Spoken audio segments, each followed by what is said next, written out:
some of your carp, mate, on your Instagram, genuinely scroll-stopping fish. Just had a massive explosion, and the whole lake heard the explosion as well. It was like, and then whee! I'll put it in too tight. Yeah, you're attached to the far bank as well as the fish. Yeah. The Thinking Tackle Podcast.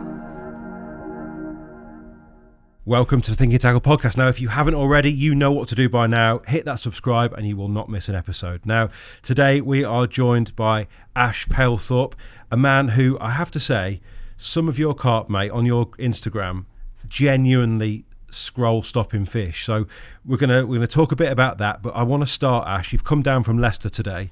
You're a Leicester angler, and it occurred to me that Leicester has produced probably more than its fair share of good carp anglers. I'm thinking like Lee Petty, yourself, Martin Pick, Kev Wilson, all people that you sort of grew up around, mate. Tell us a little bit about how you got into carp fishing in that neck of the woods. Yeah, so I'd say I'd probably seriously started carp fishing probably sort of 14, 15, 16, so quite a young lad. There was a group of lakes near where I lived, and some of the better anglers were fishing on there. The likes of Petty, Martin, and then later on, a few years down the line, Kev Wilson started taking up carp fishing again. So yeah, growing up in that neck of the woods, there was some decent anglers. As a young lad, you're going down pestering them, sitting with them, asking them for information, and yeah, so I got on fairly well with Kev, Petty. I still speak to Petty now and again. More recent times, Kev's obviously not fishing no more. Yeah, but yeah, still similar age to Kev.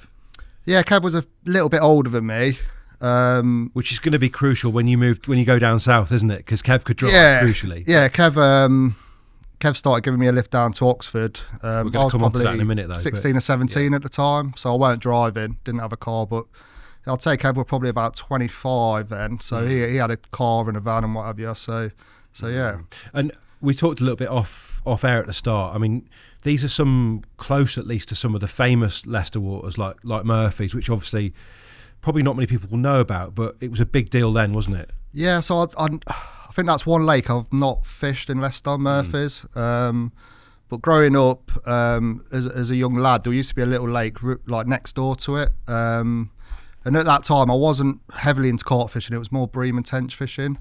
But you had some good anglers on there. Petty were fishing on there. I didn't know him. I didn't know his name at the time, but it was Petty. But yeah, I can remember fishing on this little lake at the side, and Petty was fishing. I can remember seeing this massive landing net and thinking, man, they must be catching some big fish with a massive landing net like that.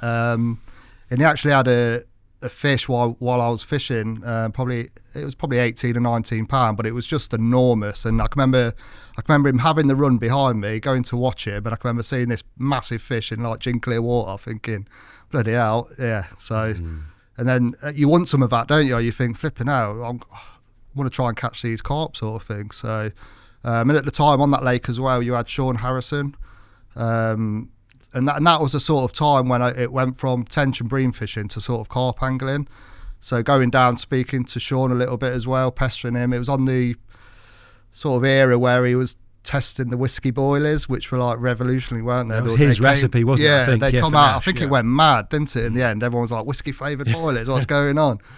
But he was quite a nice chap. He used to tell us bits, and obviously quite secretive for the people around the lake, possibly, but with us not fishing the lake, he would share a little bit of knowledge, give us some boilers and stuff to try out and bits and bobs. So, and I can remember reading his articles in some of the magazines thinking, right, he's a famous angler, you know. We didn't know that when I first started speaking to him, but then after a while you sort of, that's that same guy sort of thing in the magazines. So, I mean, he was very much in the scene at that point. BCSG, he was a top angler, weren't he? Yeah.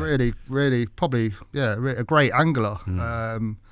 And like I say, he was fishing, I think that lake held probably a couple of low 30-pounders, but it was a difficult lake, and it was a top lake at the time. I didn't know that, but it would have been one of probably the best lakes around in Leicestershire at the time. And it's still doing big fish now. A few of my mates, I think it's doing a 50-pounder now. No way. They had everywhere. Yeah, They're they had everywhere. a lot of deals with the otters on there because it's not fenced. It runs right at the side of a canal, but they have lost some fish out there, but there is still some big fish in there. But it's one lake I've never fished. And Sean, you said, even went as far as giving you some bait. Yeah, he gave us some bait. Yeah, there was a group of us. There was me and my friend, and we used to go down on our bikes and sort of ride around the lake and chat to it. There was a few characters on there. I can remember there's a guy, they called him the Ice Cream Man, and he used to give us tackle. And bearing in mind I was 14 or something, I was still at school, and a few of the other chaps on the lake said, just be wary speaking to him. And he was all right though, nothing ever happened. But no. He says he'll try and give you tackle. And, yeah, okay. You never took any tackle, but you took some whiskey boilies though. Did you catch on them? Yeah, possibly. But like I say, at that time, it was more bream and tench fishing we was doing. We had cheap equipment, sort of method feeders, swim feeders at that time. So it wasn't, But after you saw the Petty catch that fish, how did you go about, A, navigating your way through what was a bit of a carp desert, in the Midlands, and B, sort of getting your skills up and running? Yeah, so the lake we was fishing next to Murphy's, there was a few carp in there, but there wasn't many, and they wasn't very big. So I think after that period, a few friends from school, we used to fish this little lily pad lake that it had a couple of 20s in and doubles and mainly singles really. But that was the first lake that properly fished for carp. I remember getting some bait runners for Christmas, 2 alarms, all the sort of kit, and fishing on there for a year or two. Still really young at this time, but catching really well, learning what hair rig is and all the bits and bobs. How did you learn that? How did you? Because the mags were a big deal then, weren't they? Yeah, just magazines really. Yeah. I used to, back in them days, I used to buy magazines all the time, and then carp magazines would have been probably Carp World. Yeah, 100%.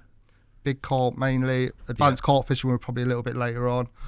But yeah, just like I say, you didn't have, I don't even think YouTube was out then, was it? Or not then, the internet. Mate, no, Jesus Christ. You got probably another. When did the internet come out properly? The internet. You had the internet definitely by then, but not YouTube. Nothing was on there, was it? Really? No, not fishing wise. But I think that's what I'm getting at. Is like they sound like traditional British venues where the carp were at the top of the tree, but not necessarily many of them. Not the sort of places where you're going to go and refine your skills because you're not catching many. But you were able to do that. And actually what we're going to come to in a minute is this idea that you've gone from pretty much taking it up at 14 to being down south on the scene 3 years later. How does that even happen? Just being obsessed, mate, with it. And that was my life back then, fishing. I was still playing football at a decent level back then. But I can remember playing football and just when I was playing thinking I need to get fishing. When am I next going fishing? So yeah, just totally obsessed really. Always, every evening, riding around the lakes on a bikes with friends. Just constantly being by a lake. Soon as school finished, lake. Then when I first started working when I was 16, just constantly fishing. I'd fish every weekend. The only time I wouldn't fish is when the lakes froze up. And then I'd still probably go on a river or a brook. All my time was fishing. So it was an intense period of learning. Yeah. And if you do something that regular, you're going to pick it up and get good at it quite quick, I think. Yeah. And one of the things we're going to talk a bit about on this pod is the fact that the fish you've caught off the top. Oh yeah, is a bit of a speciality of yours, and a bit of a dying art these days. But yeah, definitely. Was that in the mix, as it is for a lot of youngsters, with your early fishing? Were you strong at certain things and not at others, or were they all progressing in a kind of fairly linear fashion? Yeah, a lot of the small lakes you fish when you're younger, I think one of the better ways to catch them was off the surface, weren't they? There's small lakes, probably heavily stocked. Chuck some floaters out and you've got fish coming up and feeding. So and exciting. It just stems from there, and it's just, I think it's the best way of catching carp. Obviously, seeing them take your bait in the edge on the bottom's another really good adrenaline rush method. But I think surface fishing is, it's proper buzzed up, isn't it, when you see them taking your mixer and you like fish on. Yeah. But yeah, from an early age, really, I just loved surface fishing. And even when I was still at school, I can remember doing a lot of chub fishing on the river. There was a golf course. Have you ever heard of Petals Lake? Yeah. Yeah, so Petals, my friend Tim was the bailiff at the time, and we used to go down there as kids and whatever. But the golf course ran at the side, and then you had the River Reek, and we used to go on the golf course and fish off the golf course side. And I can remember chub fishing, and we was catching them off bread flake off the top, like chucking loads of bread flake in, watching it go down the river, probably walking for miles. And then one year, all of a sudden, we're seeing the carp. I had them up to like £18 in the river from there, which I drive past that bit on a daily basis over this little humpback bridge, and I'm like, how did I ever catch an £18 carp from just under this bridge? But they were there. Still there? Are they still there? No, I walk down there now and again. The river's just derelict and just dead of fish, even small fish. I mean, in the summer it does go quite clear, but there's nothing in there. You see the odd small pike. But I'd say over a 2 or 3 year period, there was a lot of carp in there. And did they then move off down? I don't know where they went. Or got eaten? Yeah, probably. Yeah. I don't know. They just turned up and then they're gone like in a couple of years. But I don't know where they are now. But and were you getting them off the top? Yeah. Yeah, by accident really, fishing for chub and then thinking, bloody hell, what's that swimming by? It's a big carp, and they were eating the crust and hard to find. You'd probably walk 2 miles, but eventually you'd come across a group of them. And then I had them to £18. That was probably the same sort of time I was really getting into carp fishing as well on the buzzers, probably the year after that. But yeah. And did you find that sort of static fishing as easy to get your head round as this obviously very mobile floater fishing that you've honed? A lot of my fishing is, I don't like to sit in one place. I get itchy feet really quickly. Even on some of the top venues I fish now, I'm like, I really have to have a lot of discipline to sit there behind rods. If I'm not getting it, I'm like, I bet there's some fish over that side or this side, and I've before long loading up the barrow and pushing it around to try and find where they are. But it has gone against me on certain venues.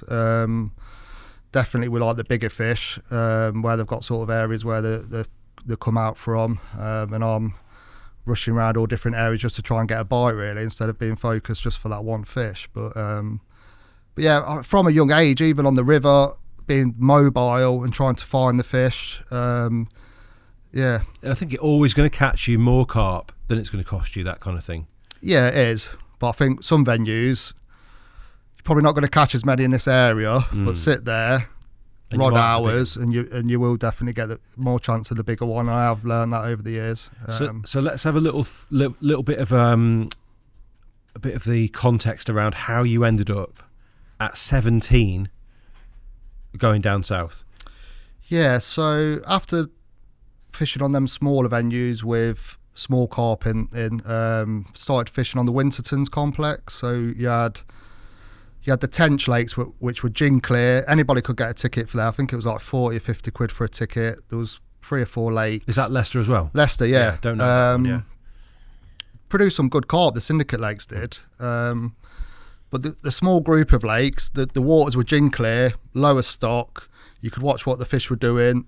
I think I had my first 20 pounder out there. £21, I think it was. The lake that I was fishing, the Tench Lake, it probably had 3 or 4 20s in, but they were really nice, dark, proper fish. You know, even looking back at some of the photos now, you're like, they're all proper fish, you know. And that's where I met Kev, Martin. They were fishing on the syndicate lakes there.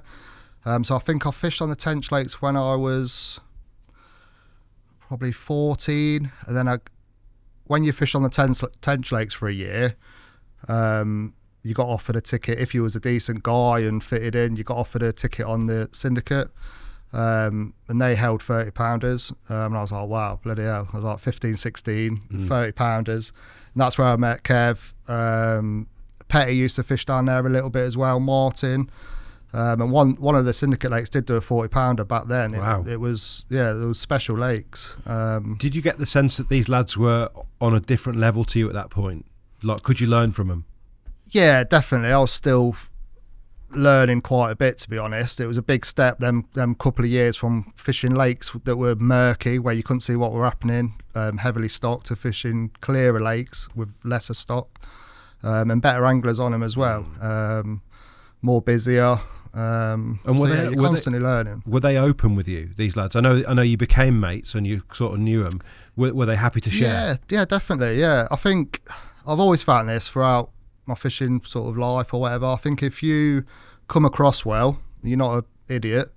People share things with you and they trust you, and before long you're in with that same sort of little group. So yeah, that was open. There was sound. I think once you meet people that you say share the same views with, and they can tell you're on the sort of same sort of wavelength, and they'll show you what they're doing and share information with you, show you photos of some of the fish they've caught and what have you. So I can sort of see that's where the acceleration's going to come in your fishing. It's this idea that all of a sudden you're elevated into this group of lads who are actually going to go on and catch some of the country's best carp, including yourself. Mate, between the bunch of you, I dread to think, like so many of the country's finest around that time that you all caught. Yeah, I mean, especially with Petty and Martin, they did venture more I don't know, more further abroad, venues that were more sort of history like Horton. Yeah, Martin and Petty went down Horton. They had shoulders and stuff like that. I can remember reading books with like Dave Lane and thinking, flipping, they've gone down there and caught that. Do you know what I mean? That they were going down Oxford quite a lot.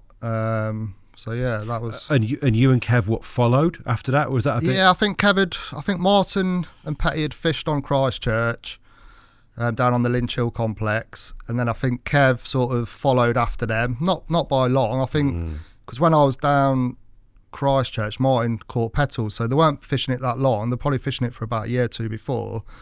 Do you remember seeing the pictures and that when you next saw him with Petals? I was there when Martin caught it. Were you? Right. Yeah, I seen him have it on the bank. When he did just before he caught it, he had one of the big fully scaleds in there at like 32 or something, and he thought that was it because his Petals were in the corner. And he thought he had it when he went in his net, so everyone rushed down and it weren't it. Oh no! But then I think a day or two later he did catch it. So yeah, I got to see it on the bank, and that was the biggest fish I've ever seen. It was massive. Well, iconic as well. Yeah, it's a famous fish. Yeah. Yeah. People still talk about it now, don't they? Old Petals out of Christchurch. Absolutely. So. And it's still pretty unique. There aren't many carp that have ever been that look like. No, it was a freak fish as well. Like. All the other fish in there were a lot smaller than Petals at the time. Yeah, it's just a freak fish. Yeah. So let's talk about taking that step and going down. We've already mentioned you're 17 at that point when you first went down. Yeah, 16, 17. I'd never caught 30 pounder. I think my personal best was probably 28 or 29. I can remember Kev going down. I mean, the lake that I was fishing at the time, mainly the sandpit, that had a mid 30 in it and then another scraper 30, but they were once a year fish. I'd caught really well off that lake. And then Kev sort of says, "Oh, do you fancy coming down sort of Christchurch? It's full of 30 pounders." It's like, so you're going from a lake that's mainly 20s to the odd couple of 30s in there to a lake that's full of 30s with a 40 pounder in there. So flipping, I'll have some of that. I'll come down with you. So did it help that lads you knew had already gone and done the do on there? Yeah, definitely. Even though it was still day ticket at the time, them lads were fishing it regular, so you sort of felt a bit more comfortable. And when you spoke to people down there, you're like, yeah, a couple of my mates fish here and a couple of people that I know, and the sort of you feel a little bit more at ease because it was a big step. You see named anglers down there that are writing in the magazines, and you're like a little bit nervous, aren't you? Like going down to them kind of lakes, but especially as a young lad. Well, you mentioned as well, like you weren't the most outgoing at that time either. You're quite a shy bloke, so it must help to have those lads around you. Yeah, definitely. You felt more comfortable, and I know I was a decent-ish angler. I was catching well locally, not massive carp, but catching well out of difficult-ish lakes. There weren't many big carp around back then.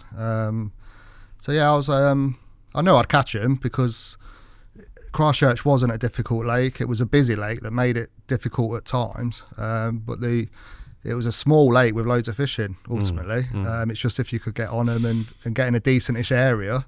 So, what do you remember of your early trips there? Like, how were you approaching it? Where's your tactics at this point? Most of my fishing up until then was obviously boilie fishing, speaking to Kev, even looking through the magazines with like Ian Poole and John Finch, I think his name. They used to write a few articles in the magazines. So I knew Christchurch was a little bit different on the baiting approach. So a lot of spodding, pellets, smaller baits, zig fishing as well, which I'd never. I mean, I tried sort of pop up off the leads a little bit higher, but it weren't till I went down there and think, "Flip, these fish are like eating a little bit of cork a foot under the surface at like midnight sort of thing." So that was all new. But yeah, I think going into it, I sort of had a rough gauge how to catch them: pellets, PVA bags, spodding. So yeah, I thought I had a bit of an idea before I went, sort of thing. So were you and Kev? Did Kev join you on Christchurch, or did he go straight on to Stonies? So Kev fished Christchurch. I went down. He used to drive down there. Obviously, I weren't driving at the time. So Kev was fishing Christchurch when I first went down, but the first sort of year I was just going down when I could get a lift with him, which was only now and again. And Kev fished it quite consistently. Then I think the following year he had Petals and then moved on to Stoneacres. Yeah, I mean, I was still fishing Christchurch when Kev were started on Stoneacres. Okay, and what was it like, the journeys down? Like, it must have been, hyping each other up. Like, it must have been exciting to do those trips down with Kev. Yeah, 2 lots of kit in the car, rammed, windows open, loads of smoke coming out the windows, as you can imagine.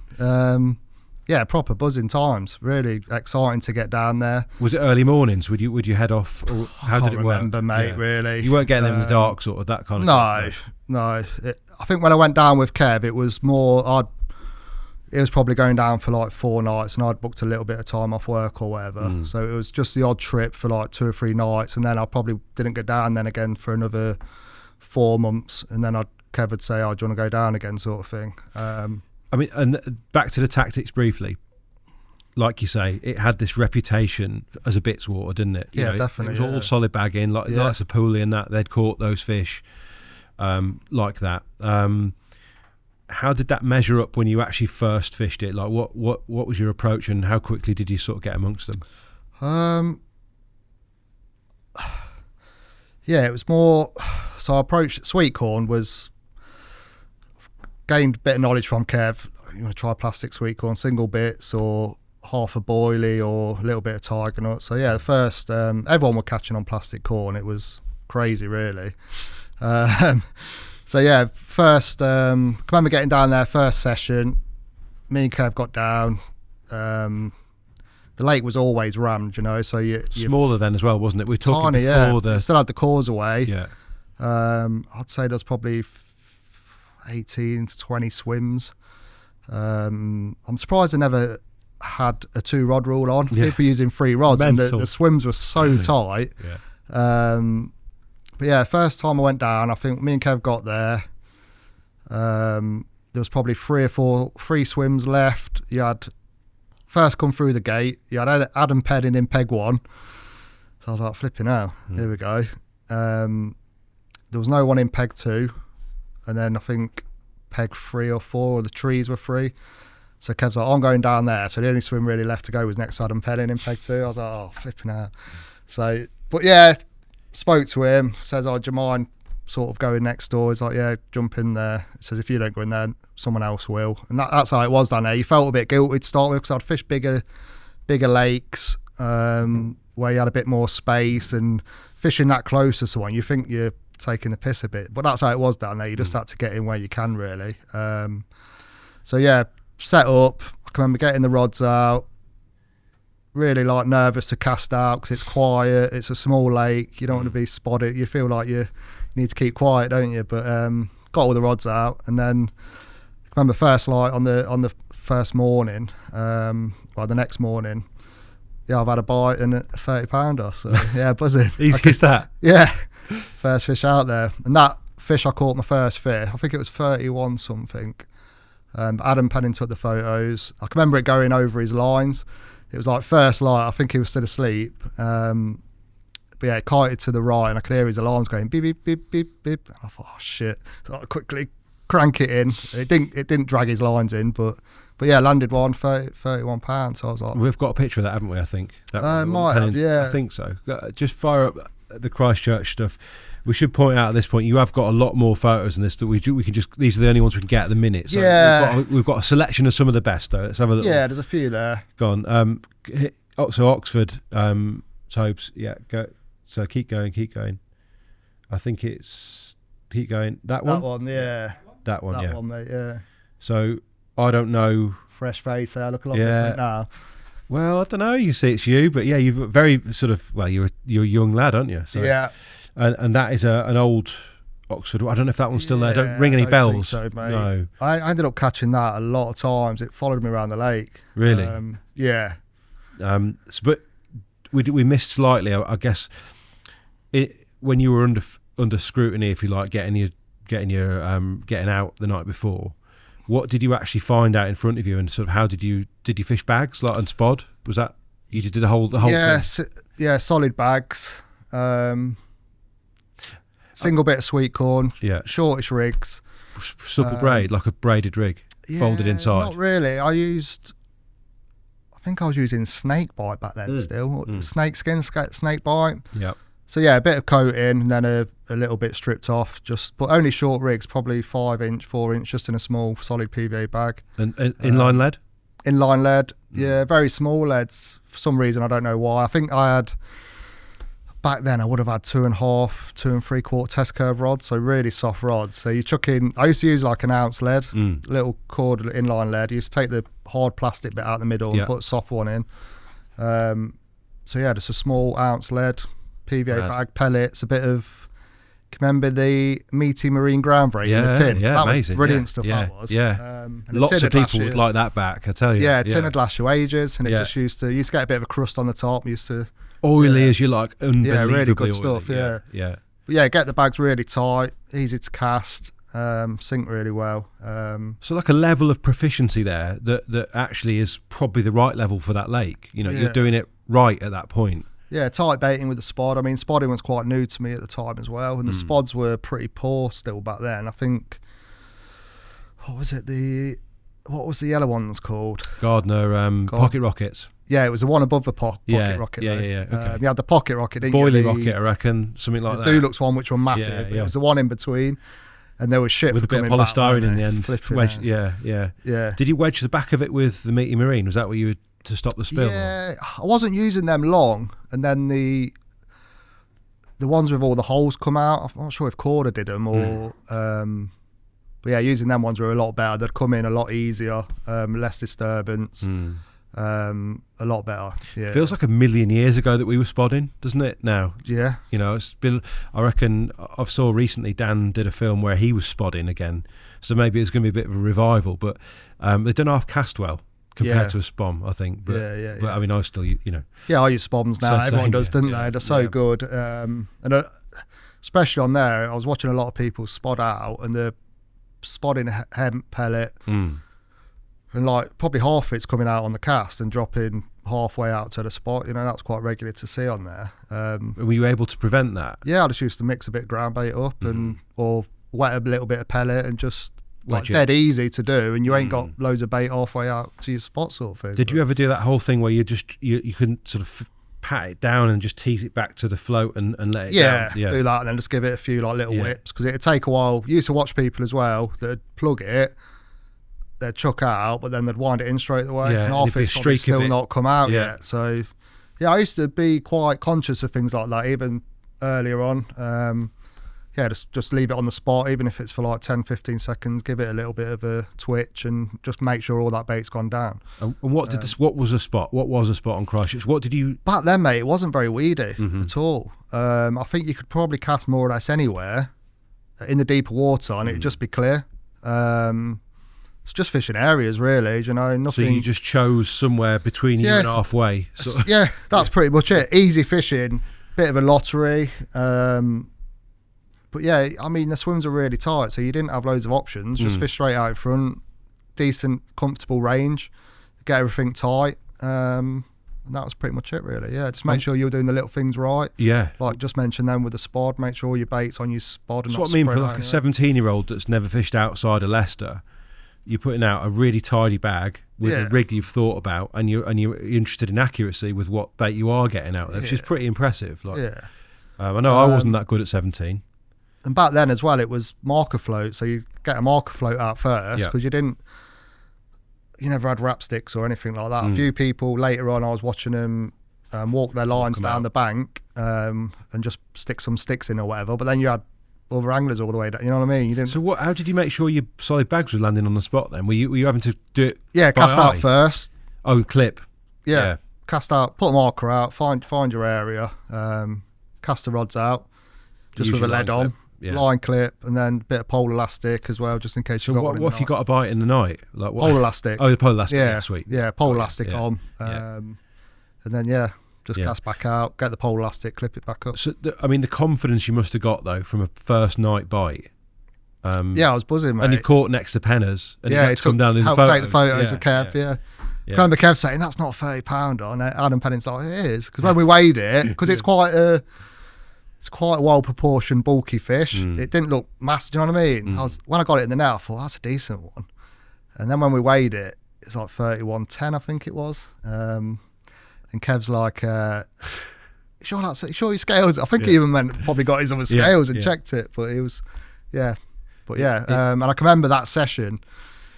I think it was the day after. It was probably that same day I had 30. So later on in the day, I was flicking some dog biscuits out, and Adam Penning was up the tree, and I was sort of at water level, and I had the odd bit of interest. I had a controller rod set one up because there was a couple coming up, and I was feeding. I can remember Adam saying, "You want to get that controller in now?"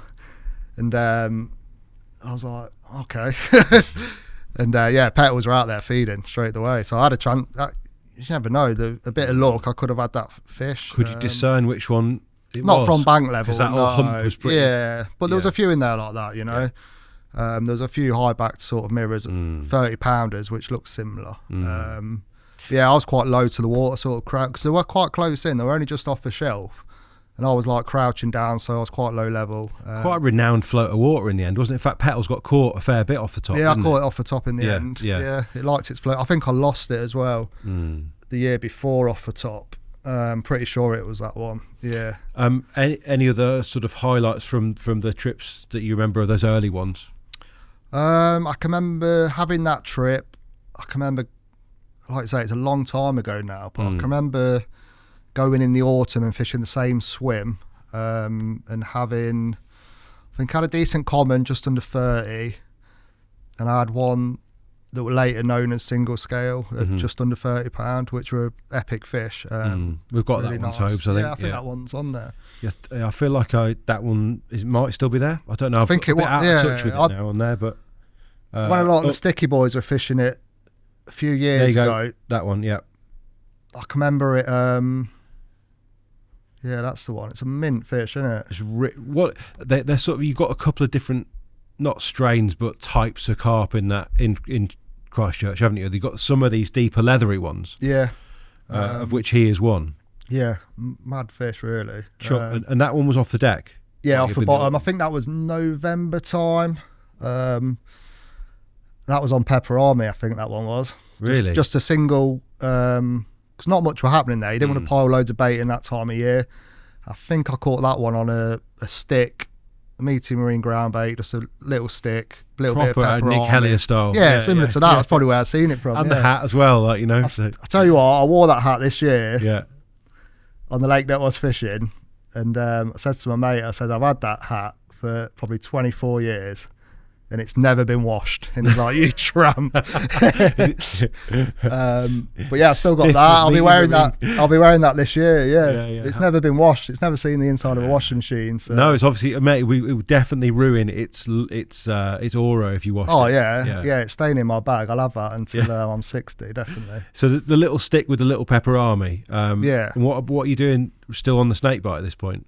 Yeah, I think so. Yeah. So coated like a combi link. Coated braid. I think at that time, better ones were coming out. Was it the Suffolk stuff? Suffolk stuff. Everyone was getting onto. Yeah, they were a little bit. I mean, the snake bite I used to get it in £15, and it was quite thick. It was a bit obvious, but yeah, it was good strong stuff. I used that a lot of my younger years. So yeah, but that fish were a nice fish. That single scale. I think that one went up to about 48, 45 pound, and I think it still might be in there. It was a couple of years ago anyway. It had a bit missing out of its tail from a bit of damage, but still in there. Amazing the longevity of some of those Christchurch fish. You know, those strains do last really, really well, don't they?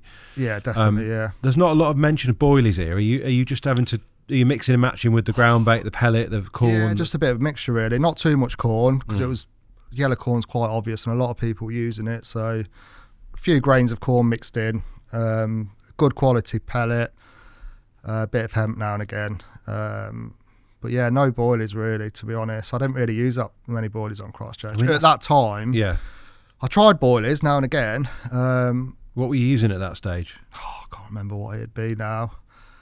Kev got me about that time, probably a year after or so. Kev, I managed to get bait a little bit cheaper from Mainline because Kev were using Mainline bait at the time, so he used to get it for like £5 a kilo. Probably just like ring 'em up activate direct. something then. So yeah, I used to like the Grange. It was quite good. Maggie, Grange was still Yeah. available. Wow, yeah, what a great bait, yeah. But yeah, on Christchurch, it was not many people use. I wish I would have probably gave it a little bit better of a go and probably not caught as many, but probably picked out the bigger ones because that seemed to happen. People would not catch as many, but they might pick up some of the better fish on the boilies because I was caught really well out there. I did have some of the better fish in there, but I'd probably get 10 fish without a 30-pounder, or probably on average a 30-pounder every 10 fish, looking through the figures and stuff.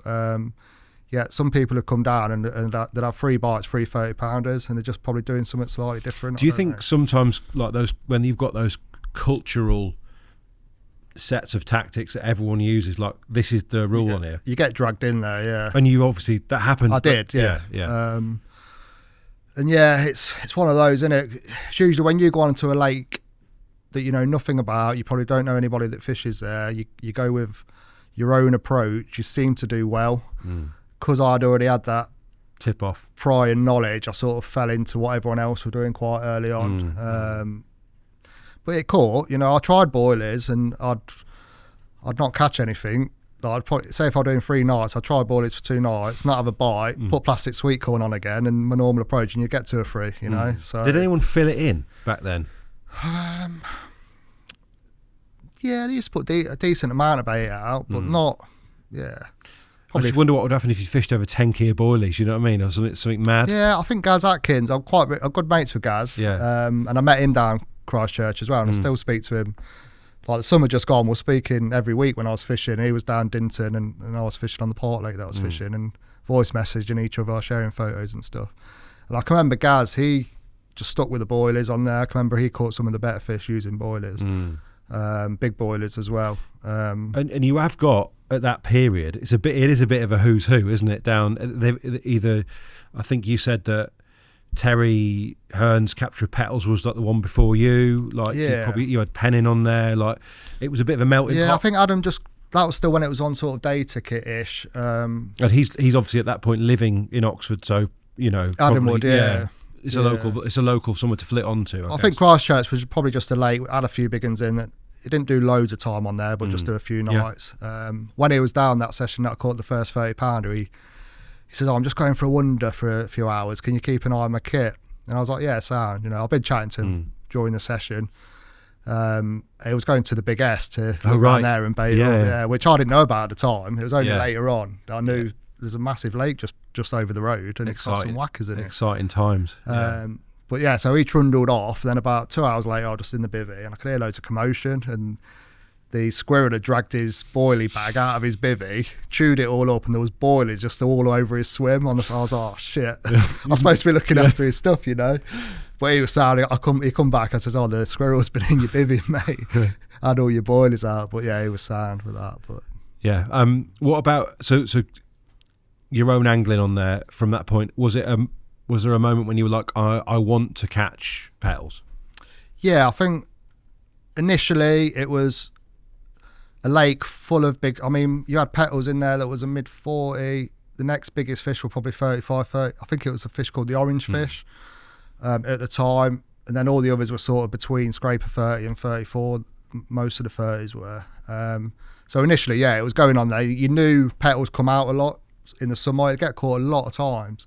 But on the whole, initially going thinking 30-pounders. It's a lake full of 30-pounders. Fill your boots, like. Yeah, you're going to come across them now and again if you're catching consistently. All really nice looking fish. So that was the. But then after a year or so, I think you're like, right, I want to catch Petals now. Yeah. Well, let's have a look at some of those fish, Toves, because we don't want to skim over them, because you know these are.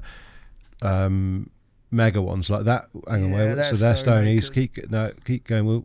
There's probably a couple of. Keep going. That one.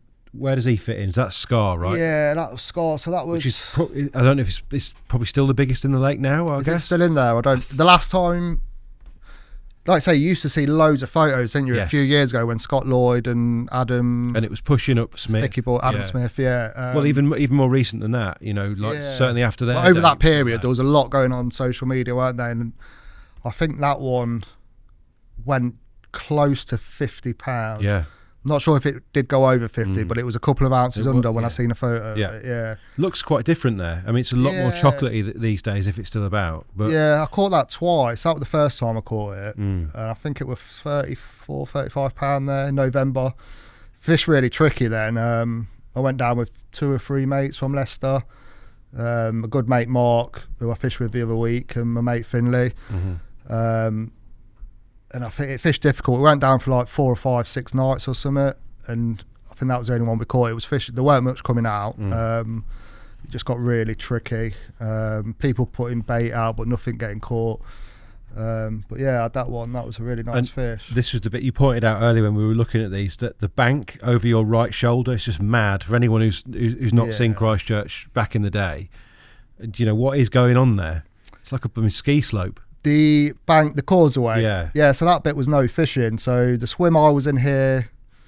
So the swim opposite where you can see that bivvy. That's peg one. That's peg one. Yeah. So that's just as you come in the gate sort of thing. And this was the swim opposite on the no fishing bank. But that trip, I think that was the first time I'd managed to get in that swim. They were proper. That's one of the popular ones, yeah. You wouldn't get in there. Even that peg one on the opposite side, they were just so popular. Because I always remember reading, I think it was Pooley's story, or maybe Tell, about this idea that Petals gets caught in the corners. Oh yeah, I was about to say that to you. Yeah, Right.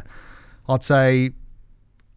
I mean, it didn't come out much over the winter months. Obviously, you start fishing there more regularly, you learn, don't you, and understand what captures and when it comes out. So it'd come out.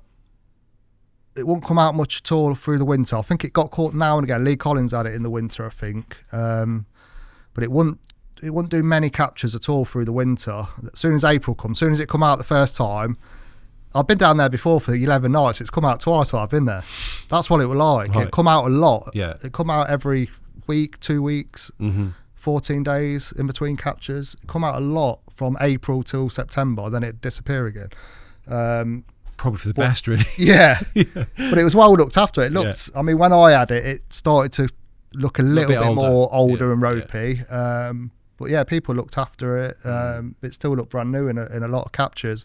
But yeah, I'd say 8 out of 10 captures were from the corner swims, probably 3 out of the 4 corners. But you couldn't get in there. What do you think that was? I don't know. Definitely on the no fishing bit, there was a lot of fish over there. Did people ping across to that bank and fish off it? Like, is that, and go around and bait up? Looks like you'd slide in if you went. Oh mate, on one of the corners as well. I think over the couple of years when I fished it, I think the pipes moved, but they had a few pits next door to Christchurch. It didn't have any fish in it, but they'd put like pumps in there and pipes leading into Christchurch. And when that pipe was on, mate, it would be like a flipping aquarium. It was, you could catch them on out. I think they called that swimming that I had Scar from, I think Fletch called it the bacon rhine or the rhine or something. He said you could catch them on a bit of bacon. Like there was that many fish there. Yeah. You couldn't fail, mate. Yeah. People would be in there for like 3 nights, and then someone would be in the next swim, but had a chat with him, and he was going in next for free. Do you know what I mean? And you just couldn't get in. I was a weekend angler then, getting down 3-4 o'clock on a Friday, and the whole of the summer you wouldn't be able to get in them swims. No chance. So when you did get in there, did you feel like an extra level of scrutiny, like that you had to get it right, and that? Yeah, but the times I could get in there was later on in the year, and there weren't as many fish as what there were in the summer months and the spring months. Okay. Yeah, so. But yeah, you just couldn't get in there, and that's where the big one did like it from. It did come out from in the pond a little bit, but quite rarely, really. So when you sort of like bring us into the sort of the end of your Christchurch campaign, if you like. Yeah, so I'd caught really well on there. All the time I'd fished on there, I'd never struggled catching them off the top on zigs. I can remember zigs, trying to get my head around that. I think one night I had 4 bites. just fishing single bits of corn, like a foot under the surface. So I caught really well on all methods, catching them off the top as well. First time I'd come across it ever. I can remember getting the rod. I can remember feeding biscuits in the day, getting the rods out just sort of before dark, rushing to get the rods out. And then I was sitting there sort of chilling out just into dark, and I could hear the fish still like slurping. I thought, flipping out, they're still coming out up for biscuits. And putting some more out, and they were going mad, mate, till about 2 a.m, like pitch black. At that time, you didn't have them really big controllers, so it was all small little controllers. 10-pin ones, yeah, little ESP ones.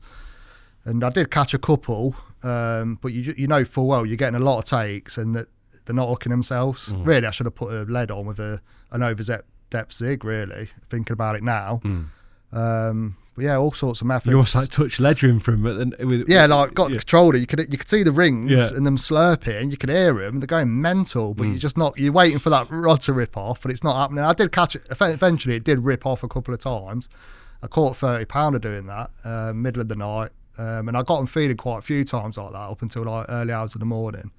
But I just spent a lot of time on the surface with the pressure of the lines and the depth of the water. They'll just some nights they were up in the surface all night, and then it weren't until conditions early morning or conditions dictated that they'd go down for a feed in that deeper water. You've got a lot of volume in Christchurch, haven't you? You've got a lot of water they can be in. Yeah, I think it was it 12, 13 foot? You had the ledge, didn't you? And then it sort of dropped into deeper water. Probably the what did we used to call it? The bottom bank past the point on the opposite side to the no fishing side. It was a little bit shallower down that end, but yeah, pretty the same depth all the way, quite deepish. So yeah, did quite well on there. I think 1 year from when I fished in sort of from April, probably.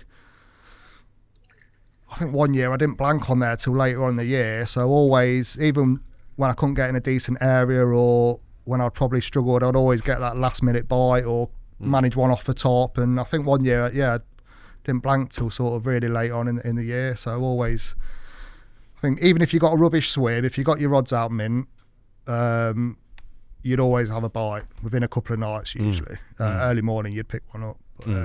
But yeah, and then up to the capture of Petals really. And that was, I think that was the year that it turned syndicate. So I fished it when it was day ticket, but you could buy an annual ticket. And it was, I think it was like 170 quid. So mad. It was 15 quid a night, or you could buy a season ticket for like 180 quid or something. But the season it went syndicate, I think it was about 400 quid. So it was a bit more money, but the banks were a lot more quieter, and there was a decent group of people fishing it as well. So yeah, and that was the year I caught Petals. Yeah. Tell us about that, mate. Tell us about the. So yeah, I think, like I say, I lost it. I'm sure I lost it the year before. I turned up and I got them feeding off the top on the lawn, and I had a couple of fish and I lost one, and I seen it come up on the shelf, like on its side, playing it sort of mid-battle, and I was like, that's Petals. I'd seen the depth of it, and then it come off, and I was like, gutted. So it went the next year, April time. I think I'd fished down there. I'd done a couple of sessions, had a couple off of zigs. It's in the spring, like zigs. Sometimes that's all you could get a bite of, really. The fish were just up in the water, just soaking that sun up. So yeah, zigs, had a few off in the zigs, and it was April, middle of April, and I managed to get on the bottom bank, and there was no one else on. I think there was a guy on the point, and then a guy further around on the end trees. So do you know the bottom bank? Yeah, the other end. Usually from the you new just dig, usually you're just flicking out off there because the two people in the other swims are casting a bit more further out. So you're sort of restricted of how far you can fish out. But I can remember setting up there. It was April, but it was scorching. It was like roasting hot. I had a t-shirt off and shorts on, soaking up the sun. I think it was on the Saturday. There was quite a few fish down that bottom end on the top, and I'd been chucking biscuits out. And the odd one were coming up, but they were quite lethargic, just sitting soaking up the sun really. I'd spend like an hour putting biscuits out, and you'd probably get one or two showing interest and take two or three every sort of half hour, an hour. So I was like, flipping out, like trying on the controller on nothing. And then I thought, sod it, I'm going to, because it was flat calm, I thought I'm going to chuck over to that corner and do like, I've seen it on there on that bottom no fishing bank where people had cast the lead over, they'd lower it in, and then have like a washing line effect. So I thought, I wonder if I could do that across the top, like a beach, because people did used to use beach casters down there when I first started going down. It's the first time I'd ever seen it. Mad, isn't it, to see? You'd go in the middle of the summer and there'll be a couple of people, the rod's right up, beach caster style. Yeah. So I thought, right, I wonder if I could replicate that, but fishing to a sort of storm pole on the opposite side. So I cast the lead over, went round with a spare spool of line, tied a swivel on and a short sort of 6-inch hook link just with a trimmed down boilie on, pop-up boilie. Left the spool over that side, come back round to my main rod, wound it in halfway across the sort of bay, and then went back round, cut the line off and propped it in the... I think I used a battery, an AA battery with sellotape, acting like a line clip, you know.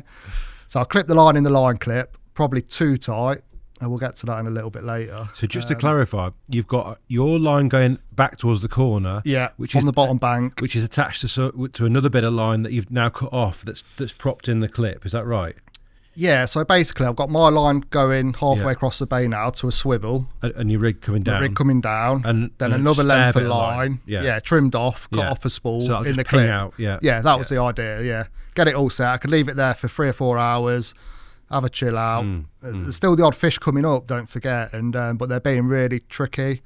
Like I say, with the controller, it's moving around, constantly recasting. I thought if I can get a rod out like doing that, and then I can bugger around my controller rod. Just, do you know what I mean? Yeah. I've got a rod static, and then I've got my controller. And is your boy just kissing the water? Like, have you got that set? Yeah, you want a little bit just so they can get a little bit of slack so they can inhale it. Yeah, but then they're straight on the and. Like I say, it was flat calm, but now and again I had to alter it a little bit because you'd have a look and it had just lifted a little bit, so you let a little bit more line off and just keep an eye on it, make sure it's sitting right. And you got it on a buzzer? Yeah, I don't have a buzzer. Mega loud because it weren't miles away, only like next door. But yeah, I think I had Fox S alarms then, and it only had a volume button on there, and it was it was shockingly loud. But yeah, set that up anyway. Tightened it. I had to get a really tight line, so I'll put it on the line clip on the rod as well. And it's probably out for an hour and a half, 2 hours. Then I was on the floater rod next door. Massive drop back. No, did it rip off? It proper ripped off, mate. I just heard a massive explosion on the. I didn't know what fish it was. Just heard a massive explosion, and the whole lake heard the explosion as well. It was like. And then like proper ripped off, and everyone's like, you can see everyone looking. I think fucking hell, probably got that alarm a bit too loud. But then lifted the rod up, playing it. And then I thought, oh shit, it's not come out of the clip. I'll put it in too tight. Yeah. And then so you're attached to the far bank as well as the fish. Yeah. And it's proper like pulling, and there was a guy on there, an old chap, really nice chap. Hampshire Chris, I think his name is. I don't know if you know him. He was quite a well-respected angler, an old chap. And I think he was fishing the point, and he came running up, and I says, "Quick, go around there and undo that line." He's like, "What's going on?" And then all of a sudden, just like felt like I'd lost it, like I'd snapped off, or what? The line just rod whipped back, line all went slack. I thought, oh no, I've lost it. And then wound down, it was still on. It had obviously just pinged out on the clip. Pinged out, And then bit of a tussle. Still didn't know what fish it was. And then this massive set of shoulders come up, and it was. And you did. It was Petals. I couldn't believe it. So proper good catch as well off the top. Bit of thinking with the line across. Obviously the fish weren't feeding heavily off the top. So sort of thought, right, what can I do to keep a bait out there that gives me the best chance of one sort of hooking itself? Definitely, and you sort of post the beach caster era, so no one's really got that presentation on the go. It's free off the top. You can't get anything better than that. There's no line in the water.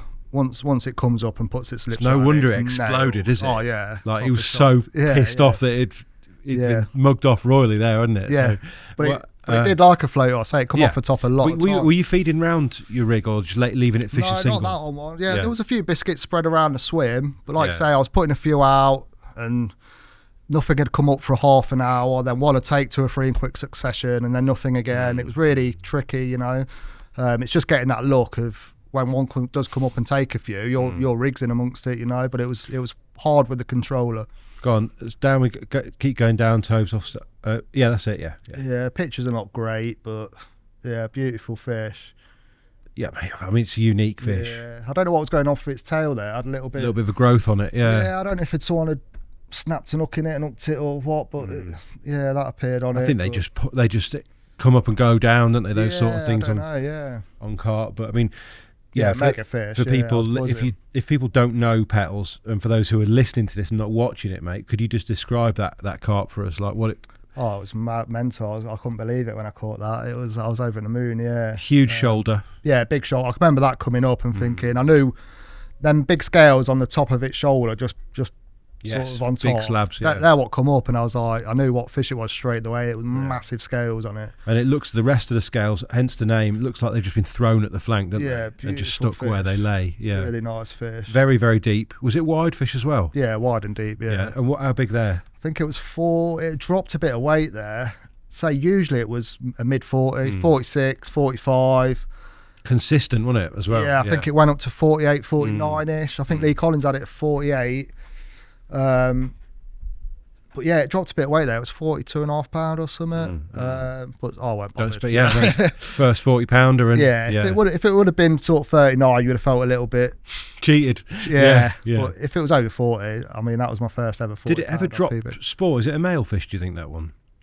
I'm not too sure, to be fair. If it was always consistently 45, so you probably... Yeah, I mean, a fish like that, if it did lose spawn and its main weight was spawn, it'd drop right down, wouldn't it? It'd be like in the upper 30s. Potentially 5 or 6 But it always, every time it come out, it always used to be a mid 40. Maybe a male, who knows? Big fins. Yeah, and was that it for you on Christchurch? I think I've carried on fishing it that year. You paid your syndicate money? Yeah, paid my syndicate. Did that entitle you to fish Stonies as well, the syndicate? Or was it just Christchurch at the time? Back then it was separate. Right. Yeah, I think you could buy a ticket for all 3 together, which was a bit more money. You could buy a ticket just for Christchurch and Willow, or you could buy a separate one for Stoneacres. Stoneacres was £300 on its own. Proper money, yeah. I don't know what it is now. No, probably 4 times that, I suppose. Really? I don't know. Yeah. I don't know. But yeah, carried on fishing Christchurch that year because there were a lot of other big fish in there that I hadn't caught. Are there any we haven't shown of your Christchurch fish? There's a lot of fish I haven't got photos of. Yeah. So that's Stonies. Yeah, that's Stonies. That's we've seen. That's Willow. That's a nice one. We'll definitely talk about that. Yeah. Well, Willow's a different thing. So let's just check there's no more Christchurch ones, Toes, before we move on. So that's Christy. That's Stonies. Yeah, I don't think there is. Stonies. That's fine. Yeah. So where does the capture of the Willow fish come? Because that is... Again, I used to have a go on Willow. If Christchurch were busy, I mean, Willow was a lot smaller lake. We always used to call it tea and biscuits because you had all the weed smokers and beer people on Christchurch, and you had all the sensible people on Willow. They used to drink cups of teas and biscuits. Yeah. So yeah, there was. I think you were allowed bait boats on there as well, which it's still not my thing now. So yeah, they'll be taking a bait boat out 15 yards and dropping under a tree or whatever. I was like, it was a lot smaller lake, but it had some massive. I mean, that's the big one, isn't it? That's the big one, right? Is that? No, it wasn't the big one in there. There was bigger ones. Was there? Yeah, that sort of deep bottom. There's one a bit petalsy looking. Yeah, don't know the name of it. Or something. That's it. Yeah. I think at the time it was doing a couple of probably 40 pounders. There was a common in there that was a 40. For me, he's the best one though. Oh mate, that was mate. I think I caught that 3 or 4 times. Did you? I think that time was that the second time. The first time I caught it, I forgot to weigh it. Right.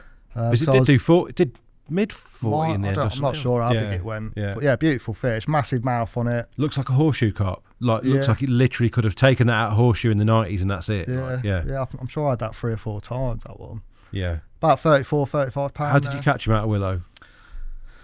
Just easy, mate. So easy. Honestly.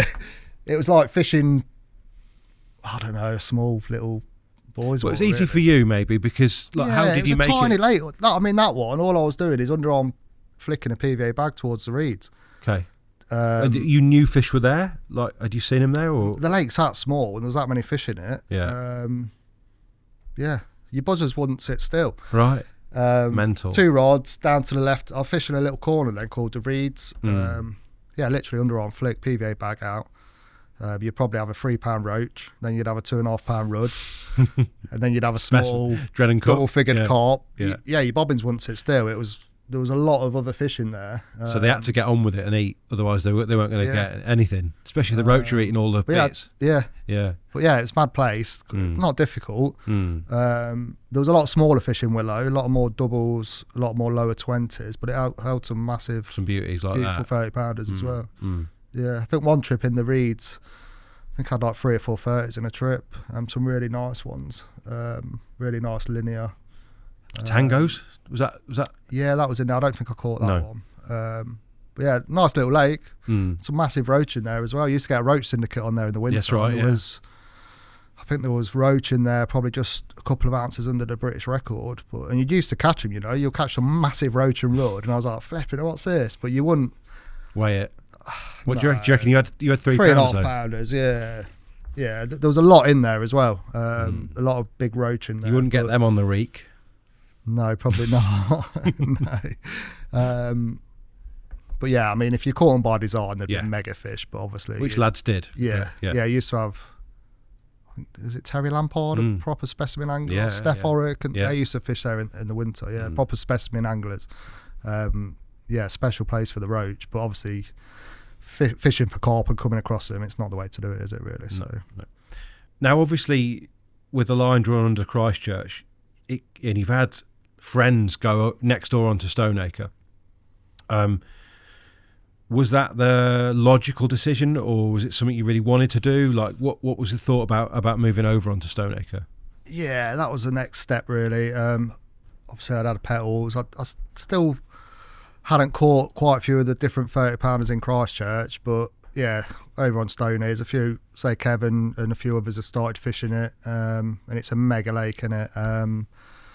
So yeah, a bit more of a step up again, a bit more of a challenge, bigger water, less fish. But you did have more space as well. Bit of mystery still to it then? Yeah, I think so. Some of the fish would go a few years without captures. So yeah, you never knew what was in there really. And Kev's at the start of what would be like almost like an era-defining run of fish. Like he battered it, didn't he? Yeah. Look, thinking back, I think I caught one. I might have still been fishing Christchurch, but I think I did catch. I can remember sat with Kev and we'd found some fish down on Stoneacres. And I can remember just chucking one rod out on a little zig, and I had one. I think it was £23, and I think that was before Kev had started fishing it more. So yeah, but yeah, the next step was Stoneacres, and Kev were on there. Martin Pick was fishing on there quite a bit more. They were catching quite well. And what were the rules at that time? Was there boating or not? So you're allowed to use boats, yeah, but you couldn't drop rigs with them. So you could go out bait up, find your spots, get weeded up fish out, etc. like that. But yeah, you couldn't tow baits out. Looking back, there might have been a few anglers that did under cover of darkness or snidely, but on the whole, what I observed, people sort of stuck by it. And did you think that you were going to have to do something different to succeed on Stonies to what you've been doing? Just fish it really, mate. I think most of the time you can think about it too much. Just get down there as much as you can, fish it, turn up at the lake and just fish to the situation really. Same with Christchurch. I was getting down Stonies probably on a Friday. At that time I was working as a labourer for a bricklayer for my friend and his old man. So I used to take all my kit work on a Friday. We used to always finish at like dinner time, sort of 12:30, 1 o'clock. So straight on the motorway. So I'd usually get to the lake probably 2, 3 o'clock. So, and by that time, again, same with Christchurch really, the lake's already full more or less. You're going into areas that are left really. So you're already on a bit of a struggle before you start, but just do the best you can, mate. Just keep your eyes open, fish to your best of your ability really. But yeah, it was a bigger lake. You had more space as well. So yeah, just give it a go really. And you say the lake was busy, but did that prevent you getting on fish that you were able to see? Oh yeah, were you just slotting in? Yeah, there were certain areas that were producing fish more on a regular basis. With that lake as well, it was a mega weedy lake. It was hard to find spots. If you had a decent wind on, it was a struggle to get the rods out. Getting down on a Friday, sort of 3, 4 o'clock, you're finding your zone, finding a few fish if you can. One working hard to get the rods out before dark, and that's one night done. And then the next night, you've only got one night left, you know what I mean? Then you're going back home on a Sunday. So it was a bit of a task. How long did it take you to sort of get to grips with that and get close to fish? Sometimes you'd go down there, you'd find a quiet corner with a few fish in. You'd find an area where the fish were, you'd set up on them. Then other times you'd get down there and you knew you weren't on the fish, so you're just fishing, really. Like I say, if it was a bit closer to home, you'd probably go somewhere else or go home or go to another lake. But obviously you're going down to fish that lake, so you just... Yeah, sometimes you're wasting your time a little bit in areas, but just perseverance, really. If you stick with it, eventually you're going to come across a swim that's sort of free, and there's a few fish in that area. So, yeah. And in terms of tactics, like, I can't imagine you can't be solid bagging now and that kind of thing, is it? Have you got to adapt that a bit? Yeah, so... More like bigger lead. I mean, I still only had soft rods then. The first year I fished Stonies, I still only had 2 3/4 So rods. you were only ever looking in the boat up to about 60 yards then? Yeah, I could hit about 100 yards or so. Yeah. Obviously bigger leads, but yeah, boilie fishing. Yeah, I was using like pop-ups, snowman rigs, sort of just boilie fishing, really. And were you able to go out and check your rigs? Yeah. And how often were you finding you were actually on the spots you thought you were? Mate, I used to drive myself mad. I think sometimes the boat worked against you because you'd go out with the glass bottom bucket, like a homemade one, just with a bit of glass in it and stuff, and you'd find a decent area. You'd drop your H blocks, you'd go back to the bank, you'd probably go out, find a few spots, drop the H blocks, go back to the bank and chuck out to them, and then you'd go back out, glass bottom bucket, and like where's my bait, where's my rig, you know, because it was gin clear. You're getting the drops as well? Getting the drops, yeah. And then sometimes you'd think, oh, there it is, right where you're looking, but I think you worry too much. I think if I did it all again, I'd probably fish a lot more from the bank without even the boat. And just, once you've got your markers out, you know you're on the spot. If you're feeding that drop, just don't worry about looking, just bit of bait over the top and then back to the bank sort of thing. I think it worked against you sometimes. So do you think sometimes you're short in the weed and that kind of thing, and you're getting dropped through weed? Is that what you were, when eventually you found it, if it wasn't on the spot, where was it? Yeah, potentially, yeah. You'd end up going back to the bank, cast back out again, back out in the boat. Before you know it, turn and throw it in the boat, it's no good, is it? The fish should just clear off, and and do you reckon you'd got picks up? Sorry, do you think you'd have got pickups in the weed off the front of the spot? Potentially, yeah. I think sometimes you worry about it too much, don't you? I've fished weedy lakes before, and people are chucking out a 4-ounce lead, not even feeding the lead down, and it's shooting straight, and you think, they ain't going to catch out, and then they have 2 fish, and you think, oh, bloody hell, did they do that? You know what I mean? Yeah. I think sometimes you worry too much. And obviously, I think you said before we started that you'd overlap slightly with Terry on Stonies, and obviously he was done very quickly fishing, like you say. Yeah, I've seen him down there once, a few times, walking round. I've seen him, he was fishing on the bottom bank, on the southern bank. I think he had a 40-pound linear out there. Yeah, it was a few weeks of him fishing it, mate. He'd seen the big one near this pipe. I think that year I'd not even seen a fish in the edge, and I'd been looking, but his something else, innit? And he'd seen these fish close in near the pipe. I think it flicked him out there and had the big one, Shodded Choco, mate. Yeah, it was, wasn't it? Straight away, 48 or something, 47 pounds.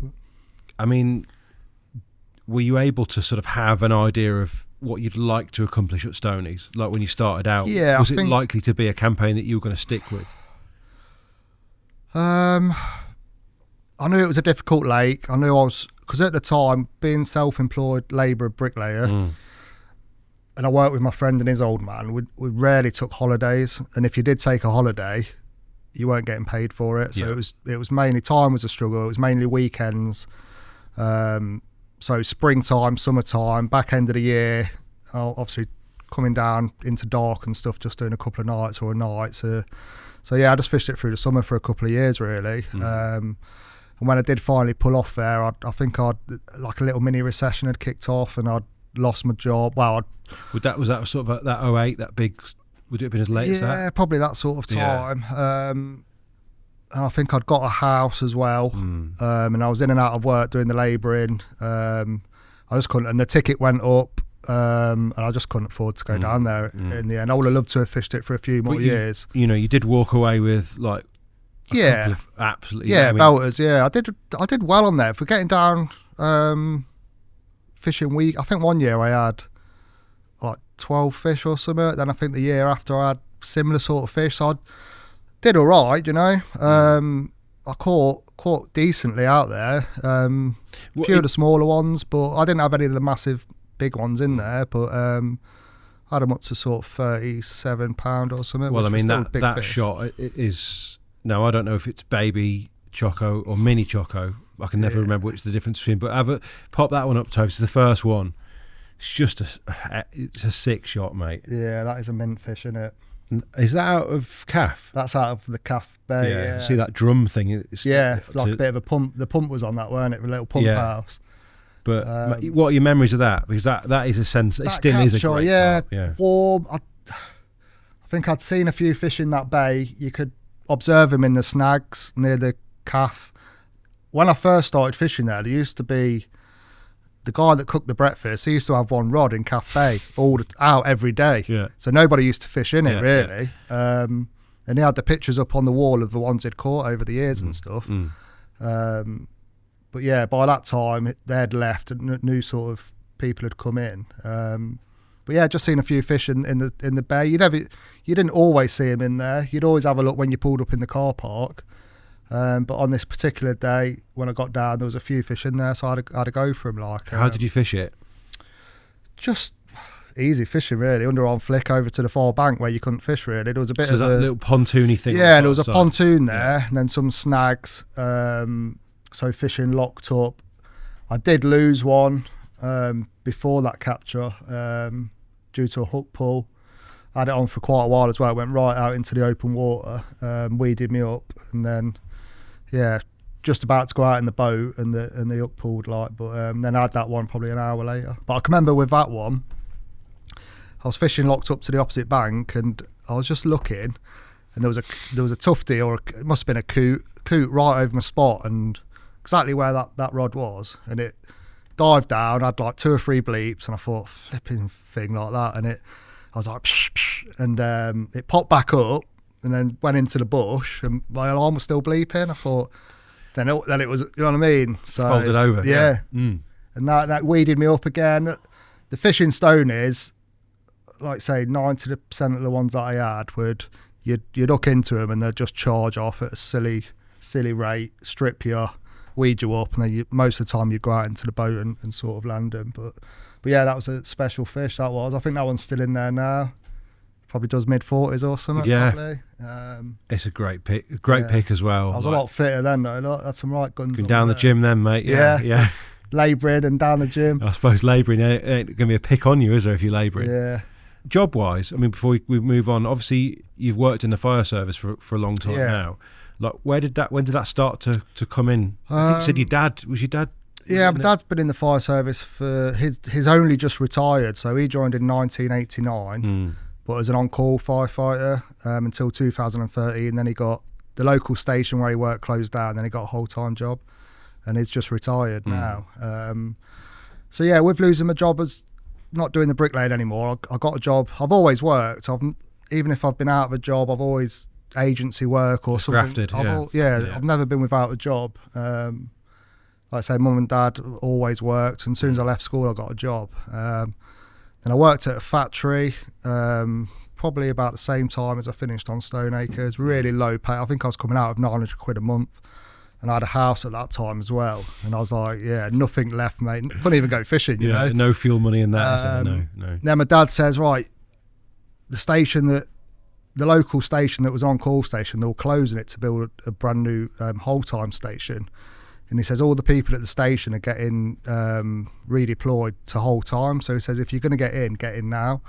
And I never had much confidence back then. And I thought, I wouldn't be able to do this job, seeing, not all the time, but seeing death and destruction. Stuff, I mean, some of the things I've been to over the years is, it's horrible. But I thought I never can do that. And I've not got much confidence. All I know is fishing, really, But I started going down on their training nights, and I thought, this is all. I've become obsessed with that, and the fishing took a backstage for a little bit. So yeah, joined on call 2009. and then got whole time a couple of years later. And that's still what I do now. So yeah, been in it 16 or so years now. So good career. It's not. I was obsessed with it. I was watching YouTube videos of all these fires and adrenaline. And I thought, I can have some of that, yeah. And it didn't. It don't even. I mean, the role I do now is slightly different. I'm still operational, but my main day-to-day job more is doing fire inspections now. But I was on the fire engines a few weeks ago. I can still ride them and stuff. Still got it. Yeah. And I can still go back and do that if I wanted. I can still change my job and go back full-time on a station. But yeah, I just loved it. Just, yeah, brilliant. It felt more of a hobby than a job. Just a brilliant job. And the camaraderie sort of legendary, isn't it? You build connections like family members, you know. I've moved around from different stations, but yeah, you meet some really nice people and they become a family more than anything. Yeah. So, and it's not the worst job. I know it's complicated for you because you had a family, but a good job for a carp angler in theory. It would be if you were single and didn't have any kids. It'd be an awesome job for an angler. Yeah, two day shifts, 2 night shifts, and 4 days off. Then you get all your annual leave. So if you booked 4 days off, you got 12 days in a row off, you know. What were you able to do, fishing wise with that time? So like I say, was that when your kids were young, presumably? Yeah, younger. Mainly day fishing, really local.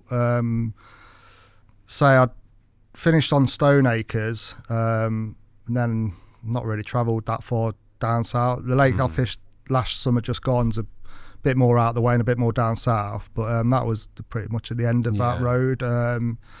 Just finances, really, time, and then just local lakes. There were some good local lakes. We're going to talk about one of those, but I think before we leave Stonies entirely, we should just have a whiz through some of the other fish because you obviously, like you said, 12 carp a year is still really good out of Stonies. Like, I had a few off the top out of there, I had a few off the bottom, I had some edge fishing as well, which were good. So what are your memories of these then? If we go back up, Tove, so what's the next? So that's Scar still. So that one, that's a Stonies carp. So that one, I can remember, that one was £34. Almost a fully, isn't it? Yeah. I'd never seen a photo of that one, or I don't know if it was one of the known ones. But that on that particular trip, the scouts had come on the lake for the weekend. Do you know where the caravans? You used to have a few caravans on the left-hand side, on the grass bank, didn't they? Just past the house, and the scouts had come on, so they were doing loads of boating in the lake. They had speedboats on monitoring them, and it had pushed all the fish into one of the small bays in between, like the main point and crows and stuff like that, in them little bays on the other side. That was just caught out the edge in there. Just on the gravel shelf. Did you enjoy the visual fishing that of that edge? The edge. Oh yeah, it was mad on there. Gin, isn't it? It's only gin clear. I had a few out the edge similar to that, just on little bags of pellets, just a couple of handfuls of pellets. Walked around to a few likely places. On that particular one, I had seen the fish there to start with, but baiting up a few spots and then walking around, and sometimes I'd be on it and they'd probably be feeding. That was exciting. Like what was it like when you? How did you sneak the rig out? They're literally like 3 foot out from the bank, coming right on the gravel shelf. Just waiting really for that opportunity just to lower it in. But 2 handfuls of pellets and then fishing over a little bag of pellets. Sometimes I'd have to wait an hour before you'd have fish on you feeding, and you think, I'm not getting a bite here, something's wrong. And it'll be like a little lay down behind the rod and just think, right, just leave it. Then eventually it'd go away. Why do you think it is that was? I recognise that. You feel like you should have had that bite, don't you? Yeah. I don't know. I think the pellets are so small. And that one and a few others I caught on like literally just a sliver of pepperami, just in a small bag. Handful of pellets gets fish feeding for a long time. Crazy really. What were they, 6 millers, like the small, like, or even just full 6 mil pellets. And just pinch it into likely looking areas, then keep rotating and looking. Or if you'd see them, just wait until they move out, put a bit of bait and hope they'll come back. I tell you what, mate, those trout pellets, they are like something else to them, aren't they? They just cannot swim past it, can they? I don't think. I can remember walking round, I'd found a few fish on this. There used to be one called the tadpole linear in there. Yeah. I did have that at like 20, I think Jim Shelley had that as well. Like an upturned head on it, 2-tone on one side, I think. And I can remember catching that out of the edge, and I'd walk around, it was a hot day, like bottom, I weren't in a very decent swim anyway. Didn't think I had much of a chance of getting a bite off the bottom where I was. So I had a few laps around, found a few fish, chucked literally one handful of pellet in, gave it like 10 minutes, and the fish come in and started feeding on it. So I ran back round to my swim, like got a rod set up and what have you. And I can remember looking over to the like miles away, and there were like two swans like heads down feeding where I put the pellets. Oh no, them fish are going to be gone. But I went round there anyway. Just I got into the swim, the swans sort of drifted out, and the fish were still coming in feeding. Like the swans had probably ate some of the pellets as well, but I think it's just the scent in the water, and there was still troughing around, and I had that tadpole linear or whatever it How called. quick did you catch him? Was that another one you had to wait for him to clear? Yeah, a while. Yeah, I think I chucked in a few more handful of pellets because the swans had obviously been there and the fish had gone out. So I dropped my rig, another few little bits of pellet, and I can remember that particular one. I can always remember it. I had 3 or 4 fish feeding for ages, thinking why I ain't got a bite, and every now and again I was looking, and that tadpole linear was a new fish into the swim. And as soon as he come in, he went down and got nailed straight away. Yeah, the others were feeding for a good while, but that was a new fish that come in the swim, and straight away it was away. And that was on the Rami as well? On the pepperami. How small are you trimming? Little sliver, probably, really tiny sliver. Like pellet size almost, or? A bit bigger than the pellet. Probably, if you had a 10mm boiling, sort of chopped it in half. That squared it all off, sort of thing. Yeah. And I lost a big common. I think Kev was down that trip as well. Same again, got him feeding the edge, crept back, gave it a while, patient, and it went off and had a massive common on the end, and it was up on the surface, like nearly ready for the net, and it come off. But again, I was using them same. Really, looking back now, I should have used a lot bigger lead. I was using like an ounce lead still, just with a tiny hook. It's probably not ideal, but you never know. That might have been part of why you were getting the price, though. Yeah, probably. Wafted up in, so unobtrusive. What are we talking, size 8s? Or? Probably a size 8 wide gape or something similar to that. But I can remember losing that common and being devastated because it was a big fish. It's a rare creature in there, isn't it? I think it was a big fish. Finchy caught a common that was probably £40 off the top. Spawn-bound fish. It might have been that one. It was a long fish, but it was a big, well over £30. There's another mega linear in there, Tobes. Another sort of classic horseshoey looking one. That one. Yeah, that one's still in there as well. I've seen a picture of that recently. That's a great carp. Yeah, that's a mint fish. Are you aware at this stage that you're only fishing for bangers? Like, these are like... Yeah, I was aware what was in there. But looking back now, I think the lake's a lot more famous now, a lot more talked about it now than it was when I was fishing it. And arguably it's better then, I think. Like, a lot of those older fish are gone now. With all due respect to Lynch, it's still a great complex, but...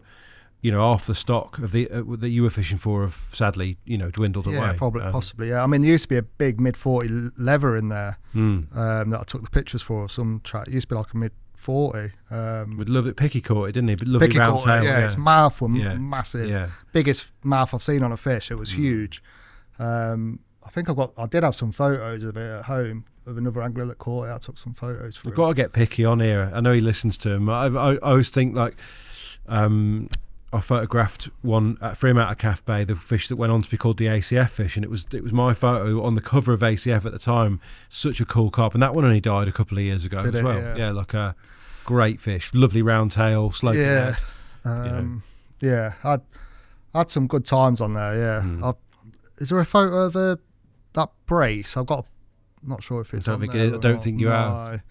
Maybe I'll find it on your Instagram. Tell me about it though, if it's on. Yeah, so I was fishing on this. Were in the spring, so springtime you weren't allowed to drive around there because of the boggy conditions. So thought zigs and singles, find the fish because the fish were going mad in the spring. They'd be like dolphins. If you could get on them, every first light you'd see a really big display. And I was fishing on Crow's Point. And I'd bought some spod rods to use as my main rods and some shock leaders to get out because all the ones that were shown in the spring were mega range. And I can remember Gaz Atkins was fishing on the main point and I was fishing on Crows. And I had a fish on a zig in the morning, first light, 26 fully scaled or something. Now I had one, I was fishing singles, choddies. I had a 31 linear. And I was like flipping buzzing, 2 a.m. One they call baby bungles. I think that's still, it might have died a year or two ago. But proper nice linear with a big scale on its shoulder. And I was like, awesome. And went round to get Gaz, so a bit of a trek, but I only had one rod out still. Just got into Gaz's swim. He says, hey, mate, come and do us a few photos, and Gaz like, yeah, sound. Just walking back to my swim, and all you could hear was like, whee! And the other one was away, and had another photo, had a 3. Yeah, Gaz says, I have a brace shot. Yeah, so you found it. Is that? Yeah, that's it. The pictures are really poor, but yeah, thank you, mate.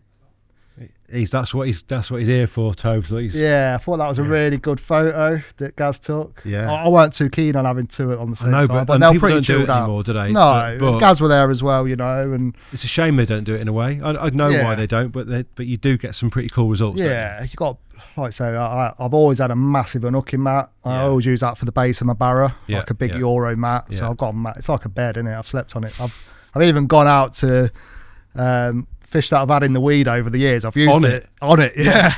Yeah, it's like a boat, mate. Honestly, you can paddle out on it. Yeah, amazing. But yeah, so I had 3 that morning. I was over the moon with them. Proper nice fish. I think they're both scraper 30s.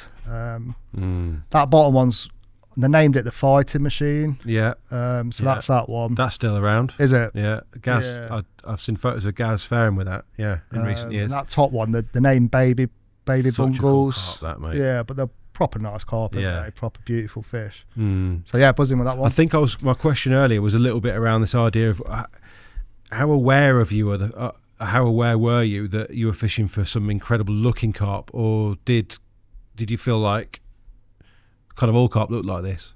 No, you knew that. I knew they were special. Yeah. And that was is that part of why you were there, or you went down there initially because like I say, it just felt initially it was Christchurch. And when I first started fishing Christchurch, I think the Choco and Bite Mark were probably, I can remember, what was his name? There was a Welsh dude on there, and I think he used to be in with Nash Bait with Jim Shelley at the time, if I can remember. And he was fishing, you was passing him as you were walking up to Christchurch, and I think he had a 36 pounder, and I think that would have been Bite Mark. So when I was fishing Christchurch, Finchy had that 40 common, but I think the bigger ones that become massive later on were still... No, Kev's that was smaller, weren't they? Yeah, well, Kev's linear, I think Kev had that the first time over 40 pound. But they were all probably mid-30s, upper 30s at that time. But yeah, there were special fish, and like I say, you could tell by the named people on it, like Terry, Jim Shelley had fished it. Can you remember a guy from years, like Frogger? Yeah, I know Frogger, yeah. Do you? Yeah. I remember there was him and another chap. Frogger caught Bite Mark. Yeah, I know he did, yeah. Out the edge, weren't it? He used to fish with another chap, I can't remember his name, but they were really nice guys. And I used Chris Ladd's Care Bear, probably. Could be, yeah. And I used to chat to them a bit on there, and I was like, I can remember reading about him on Horton and stuff. Yeah, on Harefield in the day as well, you got these anglers on there, so it's a special place, I think he caught a record bream out of there as well, didn't he, Frogger? There was some massive bream. The bream were harder than the carp to catch. There weren't many in there, but you did used to get bream anglers on there. There were back then there were 18 pounders in there, so massive bream, mega. At the same time that you're fishing stonies, and it's gonna, like you mentioned as well, it's gonna be it's gonna come into its own, I suppose, is a bit more local fishing. Yeah, so going down Oxford, weekend angling was a bit of a struggle and a rush. Later on in the year, when the nights would draw in, obviously I fish a little bit more local. So yeah, Charnwood was a... I was going to say, it happens to coincide with the rise of probably what I've got to be the among the best carp Leicestershire has ever produced. Right? Yeah, definitely. I mean, it's just... I think your pictures of the leather are right up there with anything. Yeah, it's a special fish, isn't it? Yeah. I think Petty did catch that one as well, just before me. But yeah, it's a mega How fish. aware were you that these fish were coming up through, during your fishing? Not much, really. I'd heard about the lake, fishing other lakes in Leicester, and it was always renowned to be rock hard, days only, really clicky on there. It's quite deep as well. Yeah, I think it used to be a brick pit, I think. Looking back, I think it got filled in with water in about the 1960s, so not a massively old lake, but really deep. Yeah, old brick pit. I'd say the average depth in open water was probably 28 foot-ish, 25, 28 foot. So deep pit, yeah. Deepest lake I've ever fished at the time. Chucking a lead out in there. So you wouldn't think, like 12 foot, you can feel your lead down quite easy. When you double that, you think, but yeah, it just took age to hit the bottom. Especially on your 1 ounces, mate. You probably moved on by now, haven't you? But yeah, I weren't using 1 ounces then. You'd still be there now, waiting for the drop. Yeah, probably. But yeah, I had heard about the lake, and I knew Petty had a big one out there. I hadn't seen pictures of it at the time. But yeah, I knew it was a special lake, and I knew there was some big ones in there, but not when I first started fishing it. It became more apparent that there was a lot more special fish in there. But really snaggy. Some of the old machinery had been left in there. You had buoys in there, underwater trees that you couldn't see from the bank. It was all underwater, yeah. Like a crane jib. Yeah. So yeah, special lake, mate. Really good lake. In a little bit of a council estate area. Big trees around it. Lovely lake. Port lake, a little bit, yeah. People walking Rough and around, ready dog as well, walking, yeah. A few druggies and drunks walking around at night and stuff. So did you get a night ticket from the off? No, when I first fished it was strictly days. You could only do days. Yeah, you wouldn't. They had a few old school bailiffs on there that were really strict, and yeah, you had to be off by a certain time and get out of the car park for a certain time.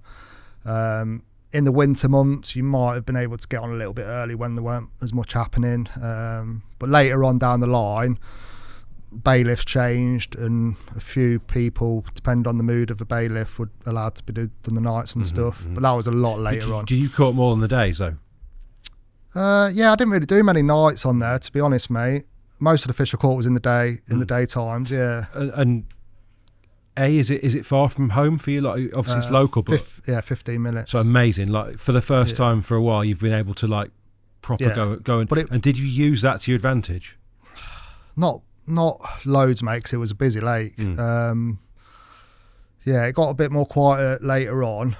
But I'd say when I properly fished it a bit more seriously, because I'd always dibbed and dabbed out there. I'd probably fish a little bit one year, and then wouldn't fish for the next year, then have a go back on there. But yeah, it did get busy. So you're turning up in the car park on a Saturday morning at 2:00 in the morning, and there being like 8 anglers in there drawing cards for swims, and it's not massive. It's probably about 30 acres.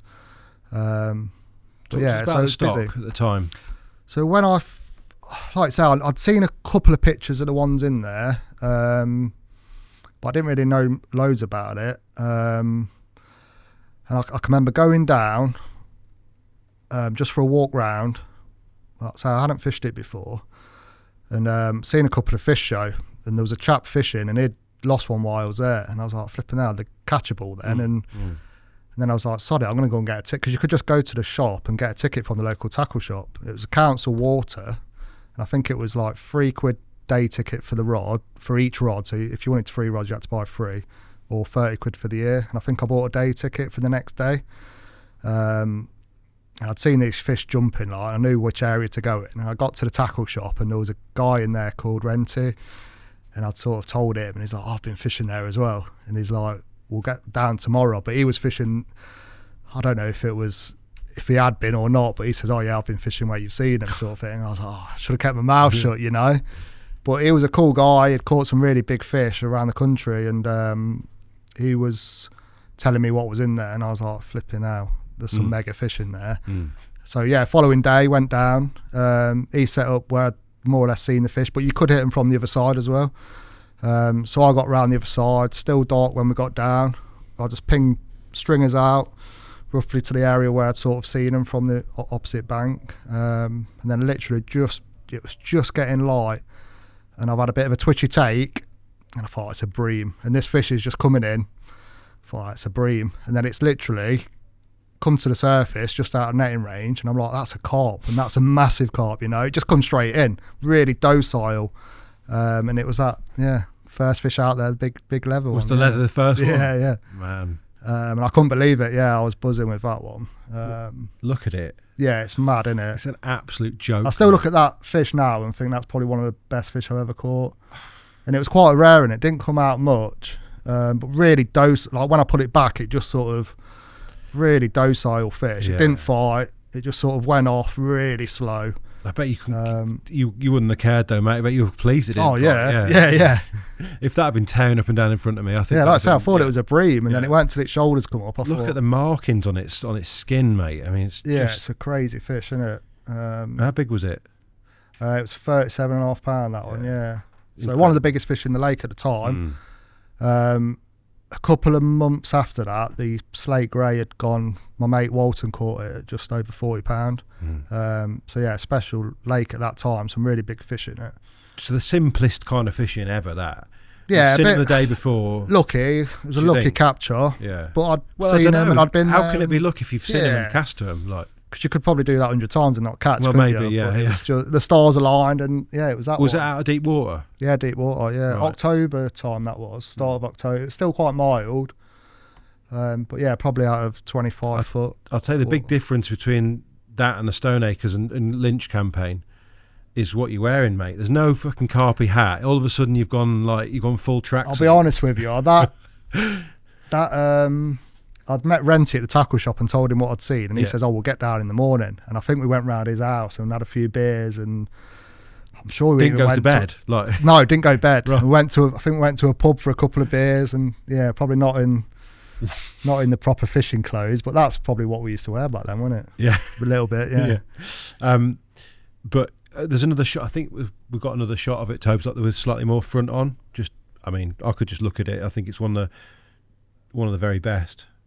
Yeah, is that one? You've got a few of it, and that's not. Yeah, that's it. Yeah, that's its other side, I think. Yeah, proper nice fish. How long was that around after you caught that? It's not. I'm not even sure if it might have got caught once after I caught it. Might have not. It just disappeared, mate. I don't think anyone found it dead or. A proper old fish. If somehow you look younger there than you did at the start. Yeah, I would have been about. I don't know, 22 or 23 there probably. 24. Go back, Tobes. There's one more shot. I want to see the water shot of it as well before we leave that fish, because it is. So did you realise what sort of unique creature that is? I know it was a special fish, but looking back, I think it's more unique now because there's not many fish like that around. Is there? No. Well, there never has been either. No. I mean, you could say it's similar looking to sort of a dustbin and heatherish. It's heatherish, but for me, it's better. It's a better shape than heather. So yeah, there's not many fish around like that, or even at that time there weren't many fish, were they? No, it's a true leather, proper unique carp. Again, though, you've got a confidence booster off the word go there, really, haven't you? Yeah, definitely, yeah. Knowing you can catch them. At that time, I think, like I say, you got 30 acres. From the knowledge I'd built up speaking to people, you probably had 25 carp in the lake, and probably 15 of them were over £30. And then the year after that, you probably had 5 over £35. So it's a bit like the car park of Leicester, isn't it? Similar, yeah. And all the fish were individual as well. I think they'd come from all different lakes, either stolen or I know a few had come from the country club, which used to be a top lake back in the day, and all the fish got took out there and dotted around Leicestershire. Yeah. But all the fish were individual. There was a few from Nampanton, which were a little reservoir close by. Have you fished it? Yeah, I fished it, on a day ticket. So they'll probably, I'd say between sort of 7 and 10 from there. You could tell by the scale markings on them that from there. But yeah, all the rest were unique ones and from all over, really, I think. But yeah, nice place, really good place to fish. I really enjoyed my time on there. So. Yeah, so you've got off to a flyer. I think. Did you have to work for your next action? I think I'd fished that same swim a couple of times after, thinking, right, I'm going to get another one in. It didn't happen. And I think I fished that swim another couple of days, 2 or 3 days. I don't think I'd caught anything more out of that swim. And then I'd hurt my back at work, and I was in agony with it. And I couldn't work, but I thought still managed to go fishing. Yeah. I thought I'm gonna have a walk around the lake, and I'd walk around the lake and I'd seen one jump. I was like, flipping out, right, I'm going to come back down the next day and have a go. And come back down, chucked out to where I'd seen it, single look baits. And it ripped off an hour High later. attract or like out the bag? What? Proper bright pinks. Right. There was Solar Winter Secret. Yeah. Nice. Proper bright pinks. Yeah. Just single look baits, yeah.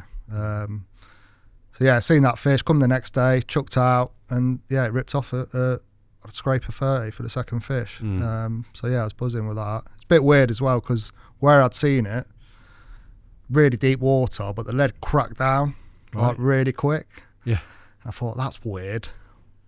I had that fish anyway, then I concentrated on that area for the next sort of couple of sessions, and I think it was a shed roof, because a few divers came like a year later or what have you, and diving in the lake, and one of them was a 10 angler, and he come round and says, oh, we're going to do some, because he used to do diving in there years ago and teach diving, and he come round and says, oh, I can see you fishing, is it all right, we're going in doing a bit of diving? I was like, yeah, fill your boots, like.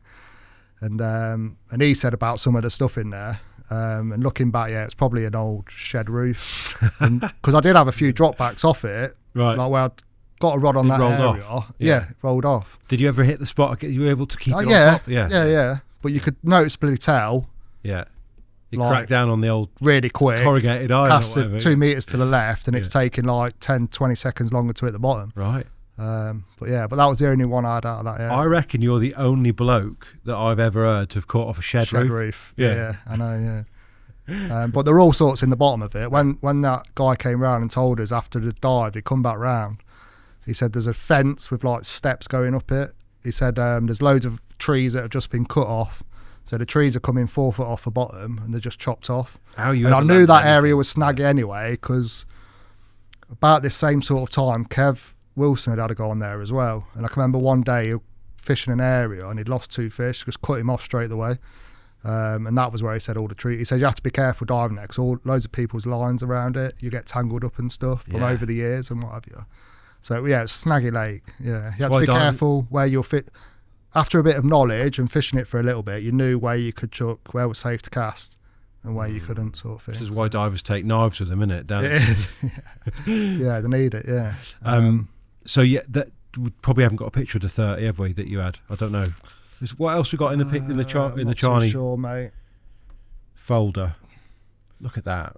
Yeah. So that's, keep going, mate. That one's sick. So which ones of these would fit in next? That's a lovely carp. Not them ones. That was a bit later. These are on. That was later on. It's a crazy thing that. Yeah. I caught that one at £23, and then within 3 years it was that sort of size. Or was that like 36, 37 or something? £39 it 39. Was. I had that twice, yeah. I mean, my mate, one of my friends moved out into the lake from the country club. The country club, there was still a few fish in there. No one fished it, and he had a fully scaled out there, a scraper 20. Moved it in Charnwood. And then I had it probably a year later, 23, and then within 3 years it had flipping ballooned. It must have had something wrong with it. Yeah, because the picture I've got of it at £23, it looks like a normal carp. Yeah, that one it's still a £23 there, isn't it? With sport. Like, it did go £40 that one. No way. It's a nice fish. Yeah. Just a bit weird, isn't it? Big massive belly on it. It's unusual for them to kind of survive, and yeah, a few of them did that in Charnwood. I think because of the depth of water, couldn't get their spawn off. I think that's what it was. A few went like that. Got really big, really massive, and then ended up dying. So let's look back. So in terms of consistency on there, I mean, did you enjoy the day only fishing? Did that give you like a sharpness? It suited me. Suited me. It's tiring if you do a couple of days on, because you're getting down there at 2 a.m, especially in the summer. I mean, the winter weren't too bad, but if you fished it in the summer, you're getting down at 2. You're allowed to pack up at 10, so you're only away from the lake. Then it's just sleep in the car or just drive home. Even if you drive home, you're only going to get 2 hours kit. I know where I'd be sleeping, mate. I'd have been sleeping at 3 o'clock in the afternoon. I know that. There's no way you're keeping me up all through the afternoon. You did now and again, you know what I mean? Yeah. So what about consistency on there? How did you? Because you've caught quite a few by the look of it. Yeah, I caught most of the big ones in there eventually, but I didn't fish it. I didn't fish it consistently. I got No, it. you can see you're older in some of the shots. Yeah, I'd have a go on there, catch a few, have a bit of time off for fishing. For some years, I probably wouldn't even fish, to be honest, and then come back, have a little go on there again. It was always a place that I'd go because I knew there was some more special ones in there that I hadn't caught. But it weren't like a consistent campaign. It was... No, when you look back, surely you look back on that and think that's the best it could ever have been, really, in Leicester. Like, yeah. I know there are bigger carp now, but not like that there are. No, it's a special place, mate. Yeah, and the looking...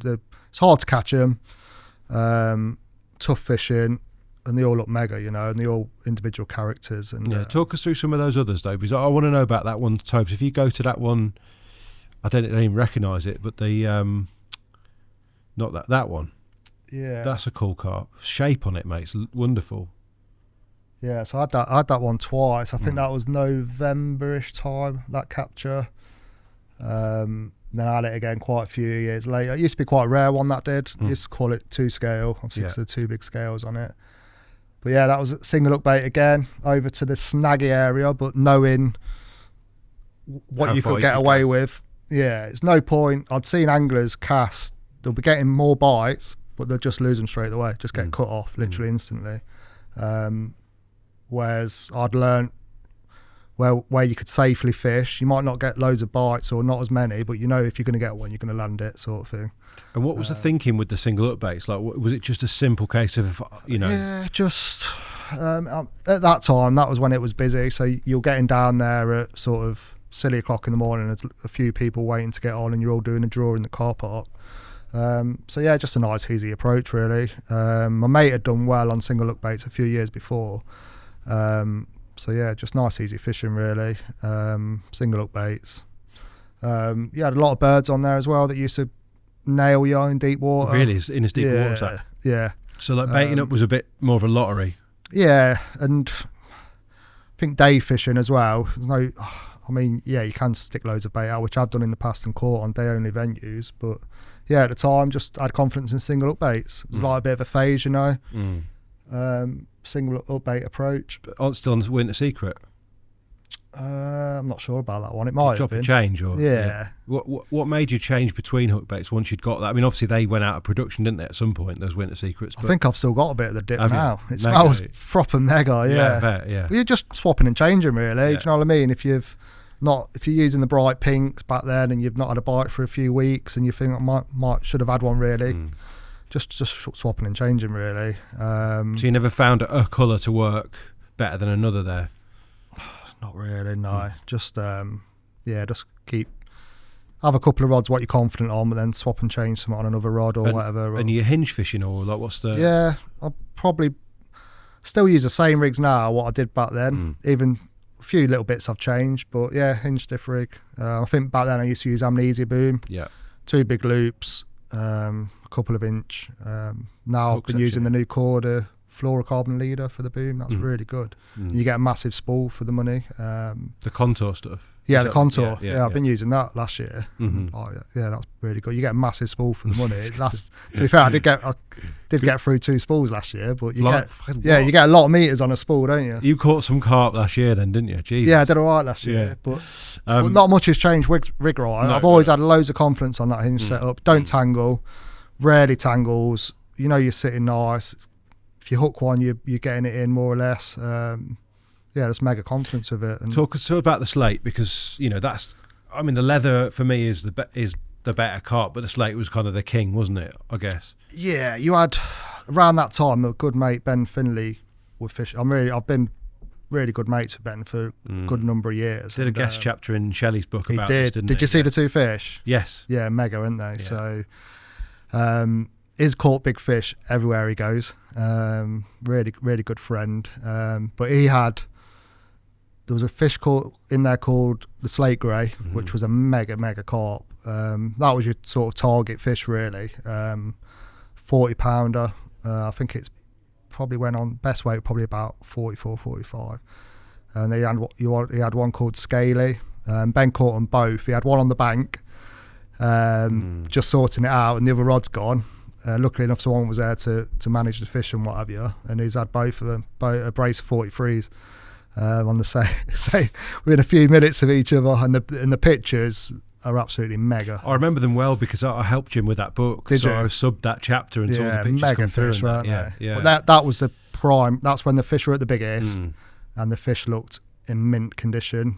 I did catch both of them fish a little bit later on, and the weights had started to come down a little bit, and the fish were getting a lot older. But nonetheless, it's still history fish for yeah. that. Still, I'm not bothered about the weights of them. You could just say I've caught that fish, and even if it's not £40 or £40, you've still caught that fish. Let's pop it up, Tobes. Let's have a look at the slate. Is there more than one capture, or is it? Yeah, I only caught the slate on the one time. So that's the slate. Go Gray. back up, Tobes. That the last one you're on. Yeah. Yeah, the pictures ain't the best, but yeah, mega old You get fish. the idea though. Yeah. Proper special literally fish. old as the hills, like the colours on it, the mottled sort of wrinkled flanks. Yeah, mega carp. It's just unique for a fish to have got that big in such a crazy environment in Leicester as well. Yeah, and it was a £40. I mean, I had it there. It was just under £40. But it had been £40 for a good few years, and that's the one that everybody sort of wanted to catch. That was a special one. And the hat's come back out for this one.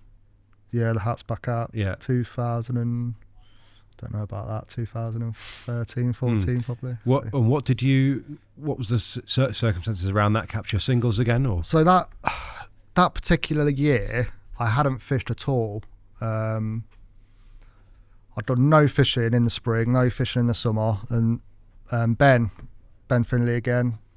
I hadn't seen him for a while, and at this time you could start fishing the odd night on there if the bailiff sort of agreed. And we were like, should we have I ain't been fishing all year, do you want to have a social meet up? And we decided to go down Charnwood, rang the bailiff, says, yeah, you can do the night. This were about November time. You do like a November, don't you, by the sound? Yeah. It's a good time to fish on there, to be fair. With the depth of the water, just coming into its own. The fed in that depth of water at that time of year, you'd struggle in the summer. I mean, I did catch a lot of fish off the top in there and in the summer. But that was the time, October, November, December, they fed in that deep water and they were really catchable. This particular year, me and Ben got together, bit of a social really, weren't expecting to catch. He's set up one swim, I've set up next to him, pinged the rods out, had a bit of a social, few teas, few beers and what have you.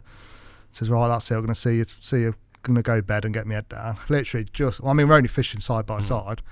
Literally sat on the bed chair and it's absolutely melted. Had a 39, that big plated thing that you've seen. Had that £39. I was like, flipping hell. And then after that, it pushed me to fish through the winter. So I carried on fishing that swim, caught a few other 30-pounders, and the eventual capture of slate. Every time I was fishing this area, I knew come sort of December time, there'd be in another area. So every time I was fishing this other area, every time I'd pack up, I'd put some bait in, just tiger nuts. Only an handful each time, off this no fishing bank, but you could fish over to it from a point swim. And then, come January, I think I had a few out there in December. And at that time, Jim Shelley had started fishing it a little bit, that same area. And we were sort of told, keep up, not by Jim, but from the bailiff and stuff, just let Jim have this area sort of thing. And I was like, but I've been baiting there and had a few before he's even come on, you know what I mean? And but I just left him to it. I had a bit of a break through December. I had a couple early December, then Jim come on, and then I sort of left it, and I thought, I'm not sure if I'll bother again this year or not.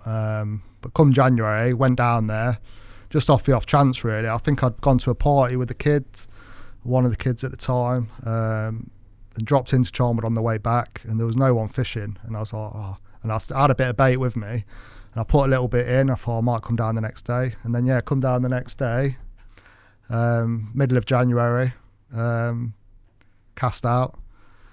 But at that time, the tufties were a nightmare in that deep water, so I'd cast it was only a 70-yard chuck onto the opposite no fishing bank, so I'd chuck my spod rod over there, just snap the lead off, tie a couple of overhand knots onto the branch, and just have a tight line going across on and all the tufties that come round there would just scoot off. They just weren't diving. But if you didn't do that, they'd be nailing you, mate, all day long. So So yeah, got the rods all out, 3 rods, couple of handfuls of bait. Then within an hour, I had a scrape of 30, and then literally half hour later, I had the slate at I think it was just under 39ish, and I had that heavily scaled one at 39. So yeah, 3 30s in January, 2 of the proper special ones, and I was buzzing. So do you reckon the little handful of tigers was keeping them in the air, like with the birds just eating that, the tufties? There were in December when I was fishing it, I was really struggling to keep the birds off me. Even with tiger nuts, the tufties were diving, and I was getting pickups like literally every few minutes. Even in the deep water, they were getting down there. So yeah, I just thought, right, I'm going to put a line across there. I did get wiped out by some landing swans. I had to be careful because I had to still set the drag on the rod going across. In case they did it, yeah. But yeah, I nearly lost a rod at one point. 3 swans coming into land, and they just go straight through the line, and rod's just gone. But, good little edge though. Yeah, it worked. It kept them at bay. Just got to be careful because there was a lot of birds on there, geese and swans and that, but you just had to be a bit careful. Was that kind of job done on there, if you excuse the crudeness of the term, yeah, I didn't really fish it much after that. Yeah, I'd caught most of the fish. I think there was over a load of fish. There is a few on there. We could go back and have a look at them. Just worth seeing them, I think. Just getting them out there, because I think since that capture of Slate, I've fished it once, and that was probably 7 years later. What's that second one down? So that one's a special one. Yeah. It's incredible carp. That's the one they call chop dorsal. So that was an upper 30. Really old fish. A lot of people wanted to catch that because it was a rare one. Shape of it again. Yeah, it had like a chop. You can't really see it on there, but it had a chop bit in the middle of its dorsal. Just by your wader strap, isn't it? A proper old fish, mate. I think I'd been on Stoneacres I'd done 2 or 3 nights on Stoners, and nothing were happening on there, and I felt like I was wasting my time, and I come home and got on there first thing in the morning, and had that one straight away. So yeah, really nice singles capture. Again, that one? No, that was over bait. That was not much, just a few catapult. I can remember setting up, and it was absolutely torrential rain. Do you know that big heavily scaled that was on there? So I caught that at £23. I had that one first, and then that one followed, just as it was getting light. But yeah, just catapult, just nice, easy fishing. That there was a few islands in there, and there was a big island. You can get some decent depths off that island. There was a bit coming off it, and it was probably 8 or 9 foot, so reasonable depth really for that lake. So most of it was just mega deep water. Isn't it? Yeah. It was just a bit, and a few people had been cut off on it. I know people that had takes off it. They've gone over the back. Yeah, and there was a lot of zebra mussels in there. So yeah, you could get a decent drop early in shallower water. You felt you had a more chance of a take, especially in the sort of summer months. But yeah, long lengths of lead core, choddies. I was going to say, do you in that situation, do you lock down to try and get them to come up, or do you let them go? The lake was snaggy anyway. Yeah. Even in the open water, if you cast a single lead out and dragged it back 30, 40 yards, you'd crack off in most swims because there were just snags on the bottom. So yeah, most of it were tight clutches. Yeah, on the rod straight away. They come up rather than go down the back. Yeah. And how big was that one? That was £36.5. Yeah, mega, mate. So another like proper like the old school, old classic carp that was in there that people were trying to catch. Another target fish really. I want to because I'm conscious we've done 2 hours on really two venues, if you like. I want to talk about the res that you fished a bit. Yeah, just because it was so cool. The fish again, ridiculous. I don't know if we're going to get as far as what you've been doing in recent years. Yeah, that's fine. But talk to us a little bit about how the res fishing came about. Yeah, so again, a few friends I heard rumours it had always done big fish, even back years ago. This is Midlands as well. We're not going to. Leicestershire border, Lincolnshire border. Again, days only. It's changed, similar to Charnwood, a bit more chilled out now. You can do the nights, but when I first started fishing it, strictly days. Mega old lake. I think it got dug in the 1800s. Wow. So by hand. Yeah. Proper old lake, old reservoir, bit of a wall round it, a dam one end, snags and a bit more shallower down the other end. Hold some special fish. A few friends had fished it that had a few like 30s and what have you. So yeah, again, suited my time in my life, just days only. So yeah, started fishing there really after I'd done with Charnwood. Yeah, some really nice fishing there. I mean, they were old fish and big. Big, yeah. I mean, it done a 50-pound, like, which is mad. Spent a lot of years trying to catch that fish. Homegrown, proper true English. Kept 50 pretty pound. quiet as well, wasn't it? Yeah. Tickets ridiculous. Guess how much the ticket is on it? What? To fish there. I don't know. Go on. It was 26 quid. Right. Amazing. Mad. Yeah. So it's no wonder it was kept quiet. Yeah. And I think the context for that is, and the fact we're talking a bit more freely, despite not naming it, is that a lot of the fish were. Yeah, a lot of the bigger fish. I mean, my mate's the bailiff on there now, Joe. So yeah, I won't name it, but he's started stocking it again. They have a lot of trouble on there with the otters, and the fish being old. Every year you sort of lose, I don't know, 5 fish, and before long, most of the stock's gone of the older ones. So what were you looking at in terms of a stock when you started? I'd say you probably had 150 fish. And how big was it? 35-ish acre, 30 acres. Similar to Charney then, like yeah, size, big open, more of a bowly sort of type, but nice lake, gin clear in the summer. Yeah, you had some deeper bits, probably down to 12-13 foot, then shallow one end, loads of snags one end. What did you know what it was going to be needed to succeed on there in terms of approach? Again, days only. When I first started fishing it, the first few times it was obvious what everyone were doing. They were just fishing, chucking out 3 rods, throwing stick, and putting a scatter in a boilies nice fishing, it. So nice, easy fishing. Yeah. But in later years, they had a leak on the dam wall, so the water used to flow in and out. And in the winter, it carried the colour in off a little stream, so it kept the weed at bay. So you could pretty much chuck anywhere in the spring, and it would be clear. But then the later years, it got proper weed. Yeah, you were struggling to find a spot in most swims. It was heavily weeded, and you had to be more tactical and obviously find your spots and whatever. You couldn't just chuck out and catch them anywhere. So. And again, are you trying to find fish every day, or are you working off stuff? When I first started fishing it, you're allowed to get on there at 4 o'clock in the morning. So in the summer, it's just getting light. You'd literally come up the bank, and you'd just look at the lake, and within 10 seconds you'd see where they were. Really? Launching out everywhere, yeah. But localised in one area, you knew where most of the bulk of the fish were. But in the later years, the shows on there just become more rare and rarer. Really? I think when the weed started, you're right. getting when the lake become heavily weeded, yeah, some days you wouldn't see a fish jump. But yeah, them first year or so on there, 'cause again, I dot and dabbed on there. I didn't fish it consistently.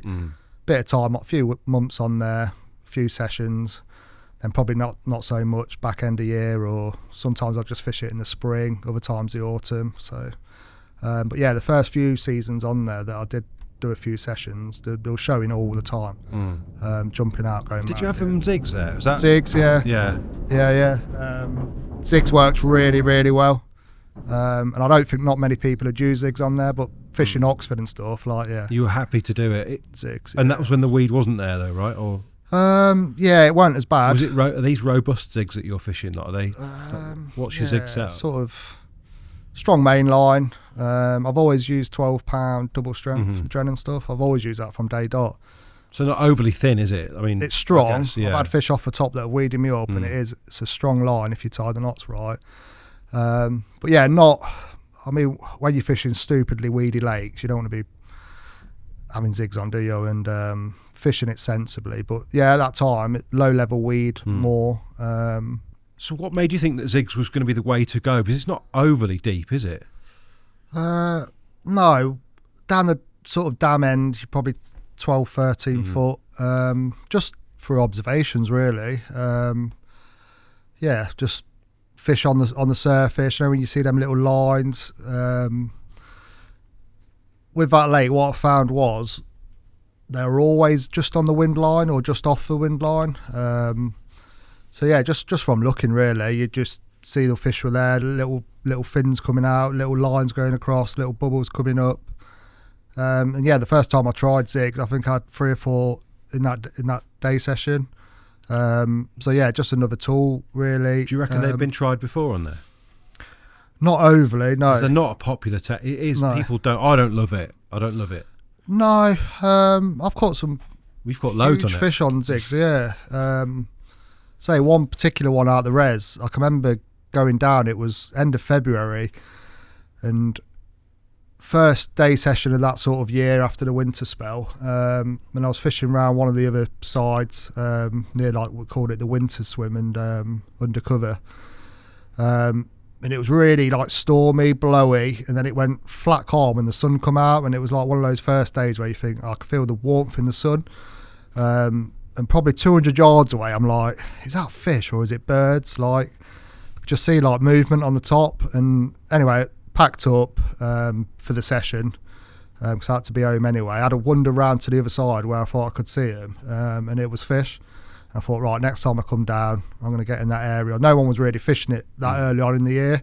So yeah, next session, got round to that zone. It was a little bit cooler, so I thought, right, I'm going to fish them half depth, so 6 foot zigs. And that was only a really short session. I had to pick the kids up from school at sort of 3 o'clock. So I got down there first light, fished till about 1:30, and ended up, I had a 40 pounder on a zig. Yeah, I was like, gin clear water, like... Exciting stuff, playing that in. Yeah, it fought like mad close. Because you got deep water close in, it's gin clear and it just wouldn't give up. And the lead was still on. It's really hard to get leads to come off on zigs. So yeah, the lead was still on, like waving around, and it's... So it's lead clip. Yeah. Lead clip fishing and... Lead clip, yeah. Just literally, I've tried just touching the rubber on slightly. I think probably using a mega heavy lead would probably work. I've even tried fishing lead clip without the tail rubber and just PVA, bit of PVA tape around it as well. And in terms of the zig itself, before we have a look at this fish, had it changed much from your Christchurch days? What? Not really, just long length. Say I've always the 12-pound double strength. 12-pound double strength, yeah. Just a hair rig, really. Small hook or big hook? Size, I think at that time, along with my surface fishing, the size 12 choddies. Yeah, just so opens really out the gate. People go big with the hooks, don't they? Yeah. And big. In recent times, a few friends that are fishing zigs, that I've never really used the zigger liners that much. I have done more recently, but back then it was just 10mm pop up, small hook, hair rigged. And any colour, like in particular for zigs? Then I was using on the res, mainly the krill, sort of 10-12mm pop-ups. Just a nice colour, really. So like I've used bright colours as well. Do you know what I mean? If you just trial and error, really. If you've not had out on, I'll probably wind in a rod, alter the depth, put a bright one on. Sometimes the bright ones, you'll chuck it back out and you'll get a bite straight away, and you think, really? Oh, yeah. But just varying it, really, just trying different. And does things. That change depending on light conditions, or like what makes the difference? I don't know if it makes. I don't know, mate. It definitely does make a difference sometimes, unless it's just coincidence.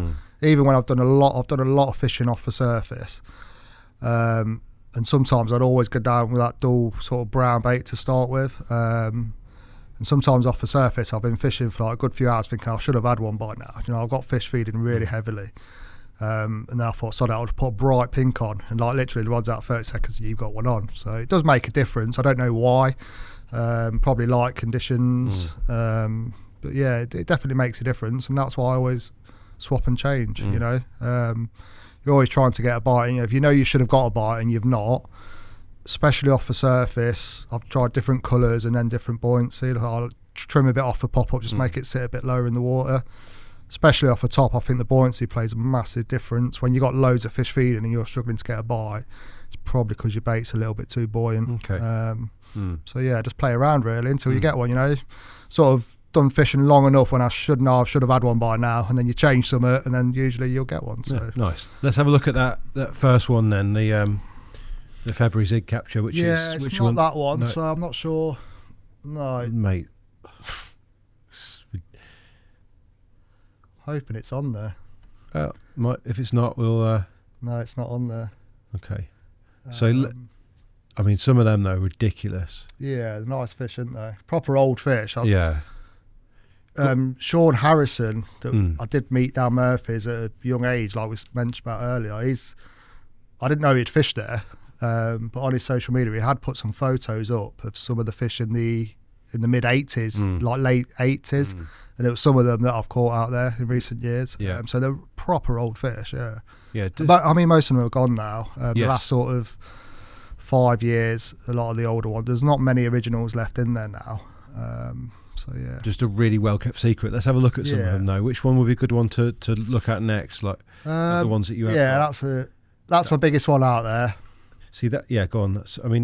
He's a bit more plain, isn't he, than some others? But that was one they called kite fins. They called that. Yeah. But that was just under £48. So monster fish. Yeah. And that one, I'd put in a lot of bait that day. That was off the bottom. I think it was probably May, June time.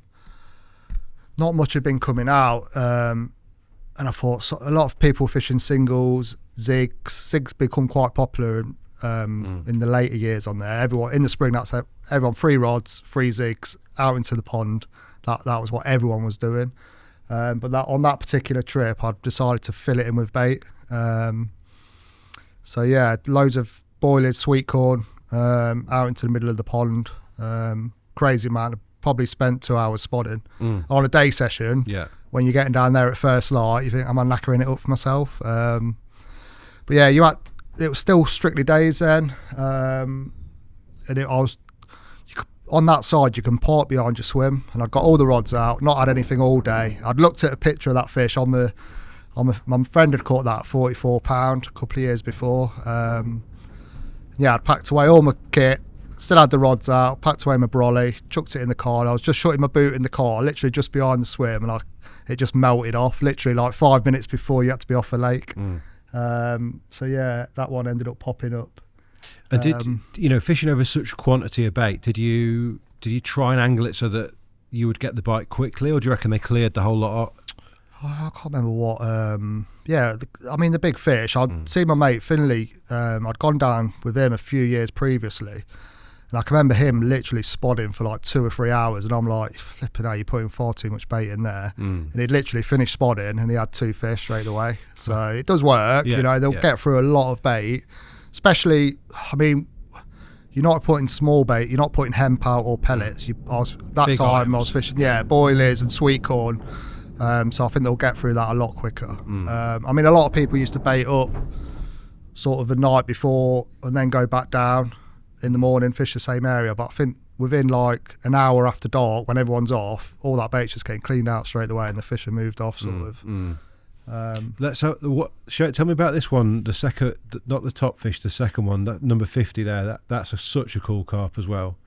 Yeah. So that was off the surface, Yeah, you sort of see by the conditions it might have been, Yeah, I think that was August time, and I'd caught loads of fish within the space of probably 2 weeks, just going down for morning sessions, just purposely floater fishing, no bottom bait gear at all. Not even taking it with you? No, just 2 rods, barra, loads of biscuits. These ones that I had off the top over this sort of spell were all sort of longer range, sort of spotting. So you're now on the bolt machine type. Yeah, that made the difference massively. Deceptor sort of thing, hooking themselves, you could have 2 rods if conditions are right. If you can see the wind on there, you're on the back of the wind. You can get 2 rods out on the floor, on the bait runners, on the clutches, feeding biscuits down the wind. And it paid off. I had a really good session this particular trip. I think that morning, I think I had that one and another scrape of 30. And then the next morning... How big's that one, by the way? I think it was £37 something. Proper nice fish. Yeah, it used to come out quite a bit, to be fair. Yeah. I lost it on a zig at the net after that capture in sort of the winter time. But yeah, the day after that, I had another couple of 37-pounders, 2 of the bigger ones. And they're just all ripping off on the floor? Yeah, just depending on the circumstance, really. Sometimes I'd spod biscuits out or throwing stick. I like using the throwing stick as well. They go out quite nice in that. Depending on the wind conditions and what have you. But yeah, just not always on the floor. Obviously, if you've got loads of fish, especially when you're spotting biscuits out, you'll get fish come over. You'll probably get 70 biscuits in a spod. So yeah, when they come on that tightly baited patch, they'll probably just demolish it. And so you've got to have you got to represent your rigs within the patch then, or you just spot over the top of the float? Is that? Yeah, I usually put the bait out. Yeah. Keep my eyes peeled. I won't cast out if I don't see it. Mm-hmm. Spot different. I mean, then it was quite quiet. I had the lake to myself more or less. So literally just turn up. I knew where the fish were anyway. But yeah, just spods. Drift some floaters out. Yeah. Yeah, just chuck 150 yards to the right, 20 yards in front, 50 yards to the left, and wherever they appear. And they'll come on that bait, especially on that lake, and they'll just go crazy. I mean, this is floater fishing for big uns, isn't it? Yeah, big fish. But yeah, really good method, underused method, especially on that lake as well. I had some mega hits off the top on there. Let's have a look at some more, Tobes, because I think they're so unique, these fish. So that's the big un. What's that? So before we look at the fish, what's going on in that shot? Yeah, I just added that in there. That was just a battle. Cool. It made me laugh because I got absolutely soaked. Well, you're well over your waders there. Yeah. May as well not be wearing them, I guess. There was quite a lot of weed close in, and it kept weeding me up, and tried to, do you know when they keep coming up to the net but you can't quite get to them and stuff, and I went a bit too far. Is that weed round the float, or is that a bottom? Just a bit on the it's just a bit on the line. Yeah. Is that off the deck then? That's a fish off the surface. Oh, it's off the surface. Yeah. My friend had just pulled up, and I had one on, and he took some photos, and I've got video footage of me playing it as well. And mega. That nice one to look back on. And what that first fish, Tobes, it looked like a big one, the real deep one, the one at the very top of the folder. That's a big carp, isn't it? Yeah, so that was a 40-pounder. So when I had that one just under 48 kite fins, that was on the Friday. His fins, mate, tiny. Has he been ottered? Has he had a bit of? He's gone. I think that one's died now. Just old fish. That fin damage weren't otter damage. No. That had been done years ago. I think on the other side, it's got a bit of a. I don't know if it had been tethered up at a younger age. But yeah, I had that big one just under 48 on the Friday. Then the week after, I went back down, done a day session. So I got my bottom rods out. I think you can see just to the left. You can see my rods. Yeah, by the rig. So this was in the next. So I got my bottom rods out, and then put some biscuits out, had them feeding, and then caught that one. Just over 40 pound off the top. Mega old carp. I had that quite a few times. It was one that come out quite a bit. Quite a few big ones in that lake at its peak then. Yeah, well, there was that one that crept over 40 now and again. You had the other one that we mentioned a bit ago, and then you had a proper rare one that didn't come out much, once a year fish. Some years it didn't come out, and that's the one that went on to be 50 pound. I never did catch that fish. I put a lot of time in to try and catch it. I don't know if I've lost it over the years, but it was a proper true 50 pounder. In the lake around that area, it's quite rare. But a really hard one to catch. And that leathery one at the bottom, he's a really cool carp, Tobes. That I think it's the last picture. That one. I think I've always looked at that one and thought, what's his story? Look at them in like withered fins, almost no tail really. Yeah, we called that one the paintbrush tail. Its name. But proper leather again. Like I say, similar to like the dustbin looking into it, and that sort of fish. Mega one that great big head on it. Yeah, I think that one was off the top. I ended up catching that twice. The second time, it had obviously been damaged by an otter. There's quite a big otter problem on there, and we can't fence it. Such a shame. Yeah, it is a shame because it's a reservoir, and my mate is a bailiff now, so the club that runs it. We always thought it'd be difficult to get the club to agree to fence it. And my mate eventually did get them to agree to do it. The Canal and River Trust would let us do it, but the actual estate where the lake's on, unfortunately, the lady there was a wildlife lover, but didn't understand. Obviously, hasn't got that experience that the carp anglers have probably got of what otters can do. So what we thought would be the hardest thing to get sorted were the easiest, and that was the last sort of agreement when it needed. And she said, if you ever ask again, you'll lose the rights for fishing. Unfortunately, it's not fenced. They do have problems with the otters on there. such a shame because they're such a unique. Yeah, but a lot of the older ones have probably gone now. There's only a few originals left in there. But my friend has put newer stockers in, Dinton ones and that, and they're all doing really well. But you've always got like worry how long they're going to last. It's a shame, really, because that lake, like I say, it was dug in the 1800s. It's the richest lake I've ever fished. Like bloodworm, God's gospel, God's truth. My mate says, we went there zig fishing a few years ago. He says, you wind in your zig, you'll bring bloodworm back on your zig because it'll catch in the weed, a little bit of weed when you bring it in. And I was like, okay. So we'd done the day session. He wound in 3 rods, and no word of a lie, every rod that he brought back had a little bit of weed on the hook just as he wound in, and bloodworm on it. And all 3 of my rods had bloodworm on the hook as well, just winding zigs in. Yeah. And the snails, the lake's so rich, the fish put on massive amounts of weight. Them younger fishes put in have just gone mad. And do you know what? It's not a death sentence now. Like I see it, you're going to lose the odd carp to otters. Yeah, it's a tough one, isn't it? Because you're stocking fish in there. When they grow up with them, though, yeah, Ash, I have seen that when they grow up with otters, then they know at least it's not going to mean they're not going to get done because it still happens. Yeah. But they do seem to get more awareness than perhaps older fish. It's like the lake I've been fishing the summer just gone. I've seen loads of otters on there, but they just don't bother with the fish. Yeah. They're more interested on the birds and stuff. I mean, I've seen loads of fish in the summer on one of this no fishing bank. Usually you can tell when they're being chased and grabbed because the markings on them and stuff. Scrapes and that. Yeah, white bits on them and stuff. But all the fish were absolutely mint. For some reason, they probably have the odd one now and again, but they don't. There's a lot of otters on the lake that come and go, but they don't really bother with the carp that much for some reason. So yeah, we'll see. I mean, let's bring it up to date. I know we've just brushed over that the res and mega carp, but you've been on a busy park the last couple of years. I mean, how's that all fitting in with life for you?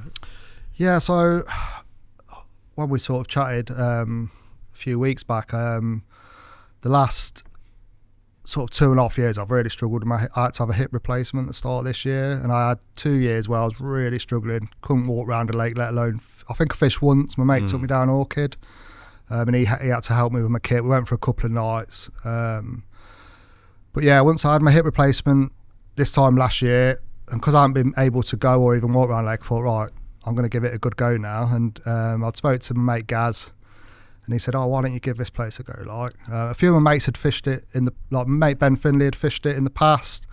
My mate Nave, Ben had the big common out there. So I thought, I'm going to give this a good go. Not mega far, like hour and a half from home. Some mega fish in there. Beautiful. I didn't realise what were in there until again after I started fishing it. I thought, sod it, I'm going to give it a go and get out and do it. Like life's too short. That mirror that you've sent us, I think in the folder, that is particularly special. I think I've seen that fish with before. Yeah, it's one of the. I mean, the mirrors are quite rare in there. It's full of commons, but there are really nice individual commons. They don't all look the same. No. But yeah, there's a massive common in there. Maybe it's not in there. I thought you did send that one, but maybe not. That one. It's at the start. Yeah. Such a cool carp, mate, that. It's very petalsy, isn't it? Yeah, it's a proper special one, isn't it? I know I had a special one on halfway through the fight when it come closer. Did you? Yeah. Yeah, I thought it's either that one or there's another sort of mid, depending on the time of year you catch it, it's like mid 40 mirror in there that's really nice looking. I knew it was either that one or that other one. Yeah. Have you been able to enjoy it over there? Yeah, mega, mate. Yeah. Proper nice Catching lake. Loads as well? Or? Yeah, quite a few. I've done really well out there. I mean, my first session on there, it's a big lakes, it's 100 odd acres. A lot of it's no fishing banks, weedy, shallow, birds, swimmers, boats. So a lot going on. But I love it. I love those kind of, they keep some people off, don't they, because of all the trouble that comes with the fishing and the hard work. But yeah, I love it. They're a little bit quieter, or it was last year. But yeah, first session on there, I was like, I'm a bit out of my depth on here. Like, I ain't fished anywhere like this for a few years. Had a little bit of knowledge from previous sort of friends that had fished it and what have you. But yeah, the first, got down, got the rods out. First morning I had a 24, fully scales. I was like, right. I was buzzing with that, that would have done me, that session. And then Morning after, got the rods back out. Morning after, I had a 41.5 common and then a mid-30 common. I was like, this is amazing. all right. Yeah. Next morning, I had a mid-30 common. I thought, there's some massive fish in here. But yeah, it just kept on all year, really. I was unlucky not to catch the big common out there. In fact, the first time I ever got to the lake, we had that really warm weather in April. I weren't planning on fishing it for another few weeks because I didn't have some of my fishing kit. It was around somebody else's house and I couldn't get it. So I had some fishing kit, but not my main bits. But yeah, I got down in April. It was mega warm. Parked behind the little bit where you can park, walked to the lake. Thought, there's a carp. Got a bit closer. It's a big common, like mid-50, upper 50. I was like, flipping hell. And yeah, I've seen that fish most days, really. On that note. Yeah, you could sit, have a pint of beer, walk probably 3 meters, look over the edge, and that big one would be there. Crazy place. Do you enjoy watching it?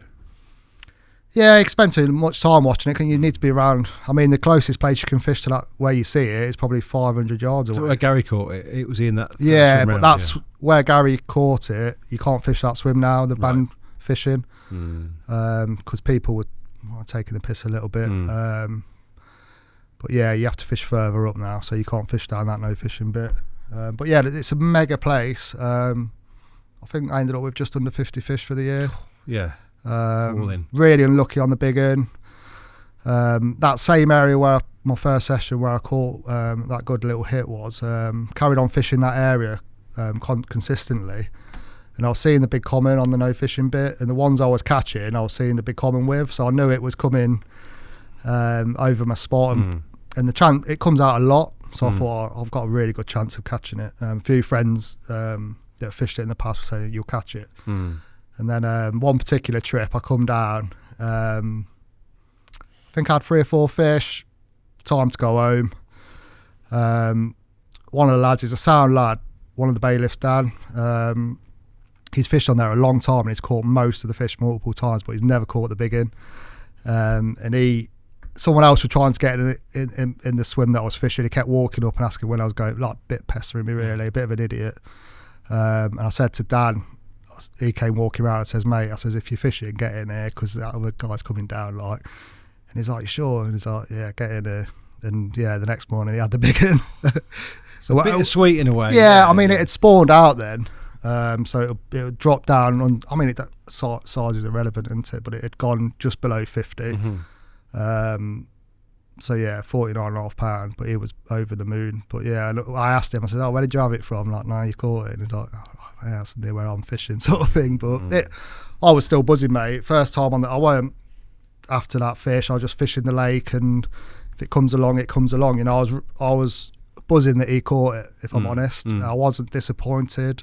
I thought if my time comes later on in the year when it's a bit bigger weight, and it happened a few times, a few different areas I'd fished. The next, when I'd packed up and someone else had gone in with me, they caught it. So, but it is.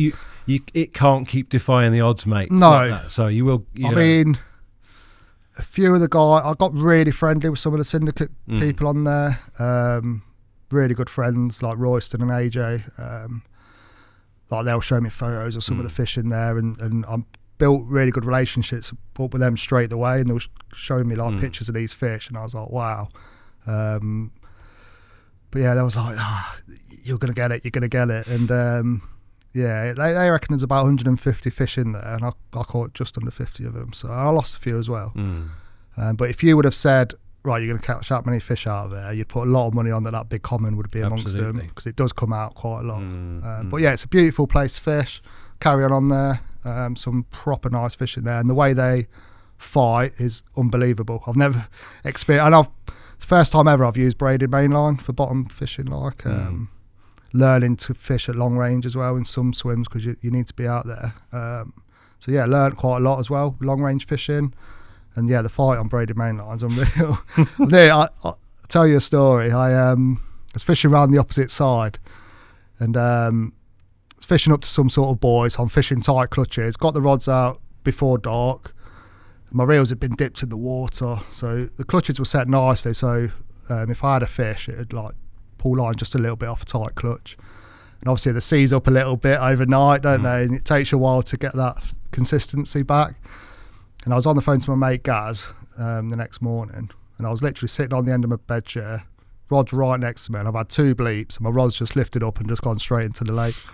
And I've had to jump in fully clothed and just grabbed it. I landed the fish in that, but yeah, you got to be careful. Yeah. It's learned me a lot this year, fishing braided mainline. I probably wouldn't use anything else now, to be honest. No, most people don't go back today. Crazy, yeah. It's really good, especially on a weedy lake. Getting them in as well in that weed. I've seen people lose a lot of pressure fish. on, can't you? Yeah, direct contact. It seems to cut through the weed as well. But yeah, really, it's been really a good year last year. Yeah, so enjoyed it. Well, look, hopefully you can shorten the odds, mate, and you finally get to meet that one, hopefully this year. Hopefully. I see it every week when I was fishing. I used to say, see you next week, hopefully you'll be in my net. I used to see it when I'm packed up. I go for a pint in the pub before sort of leaving and what have you. And every time I'd see that fish, I'm like, see you next week. So yeah, hopefully it turns up in the net. But mate, there's so many nice fish in there. I'm happy just going catching anything really. Nice 20-30 pounders that look mint. So it's not all about the big ones. It's really. No. Well, good luck for the spring, mate, and thank you so much for coming down. Cheers, appreciate Rich. It's a long old way from Leicester, but yeah, nice to be invited, mate. When you text me, I was like, "If you got the right Ash?" I was like, no, we definitely did, mate. So thank you so much. Thank you. Cheers. Appreciate that, mate. Cheers. The Thinking Tackle Podcast.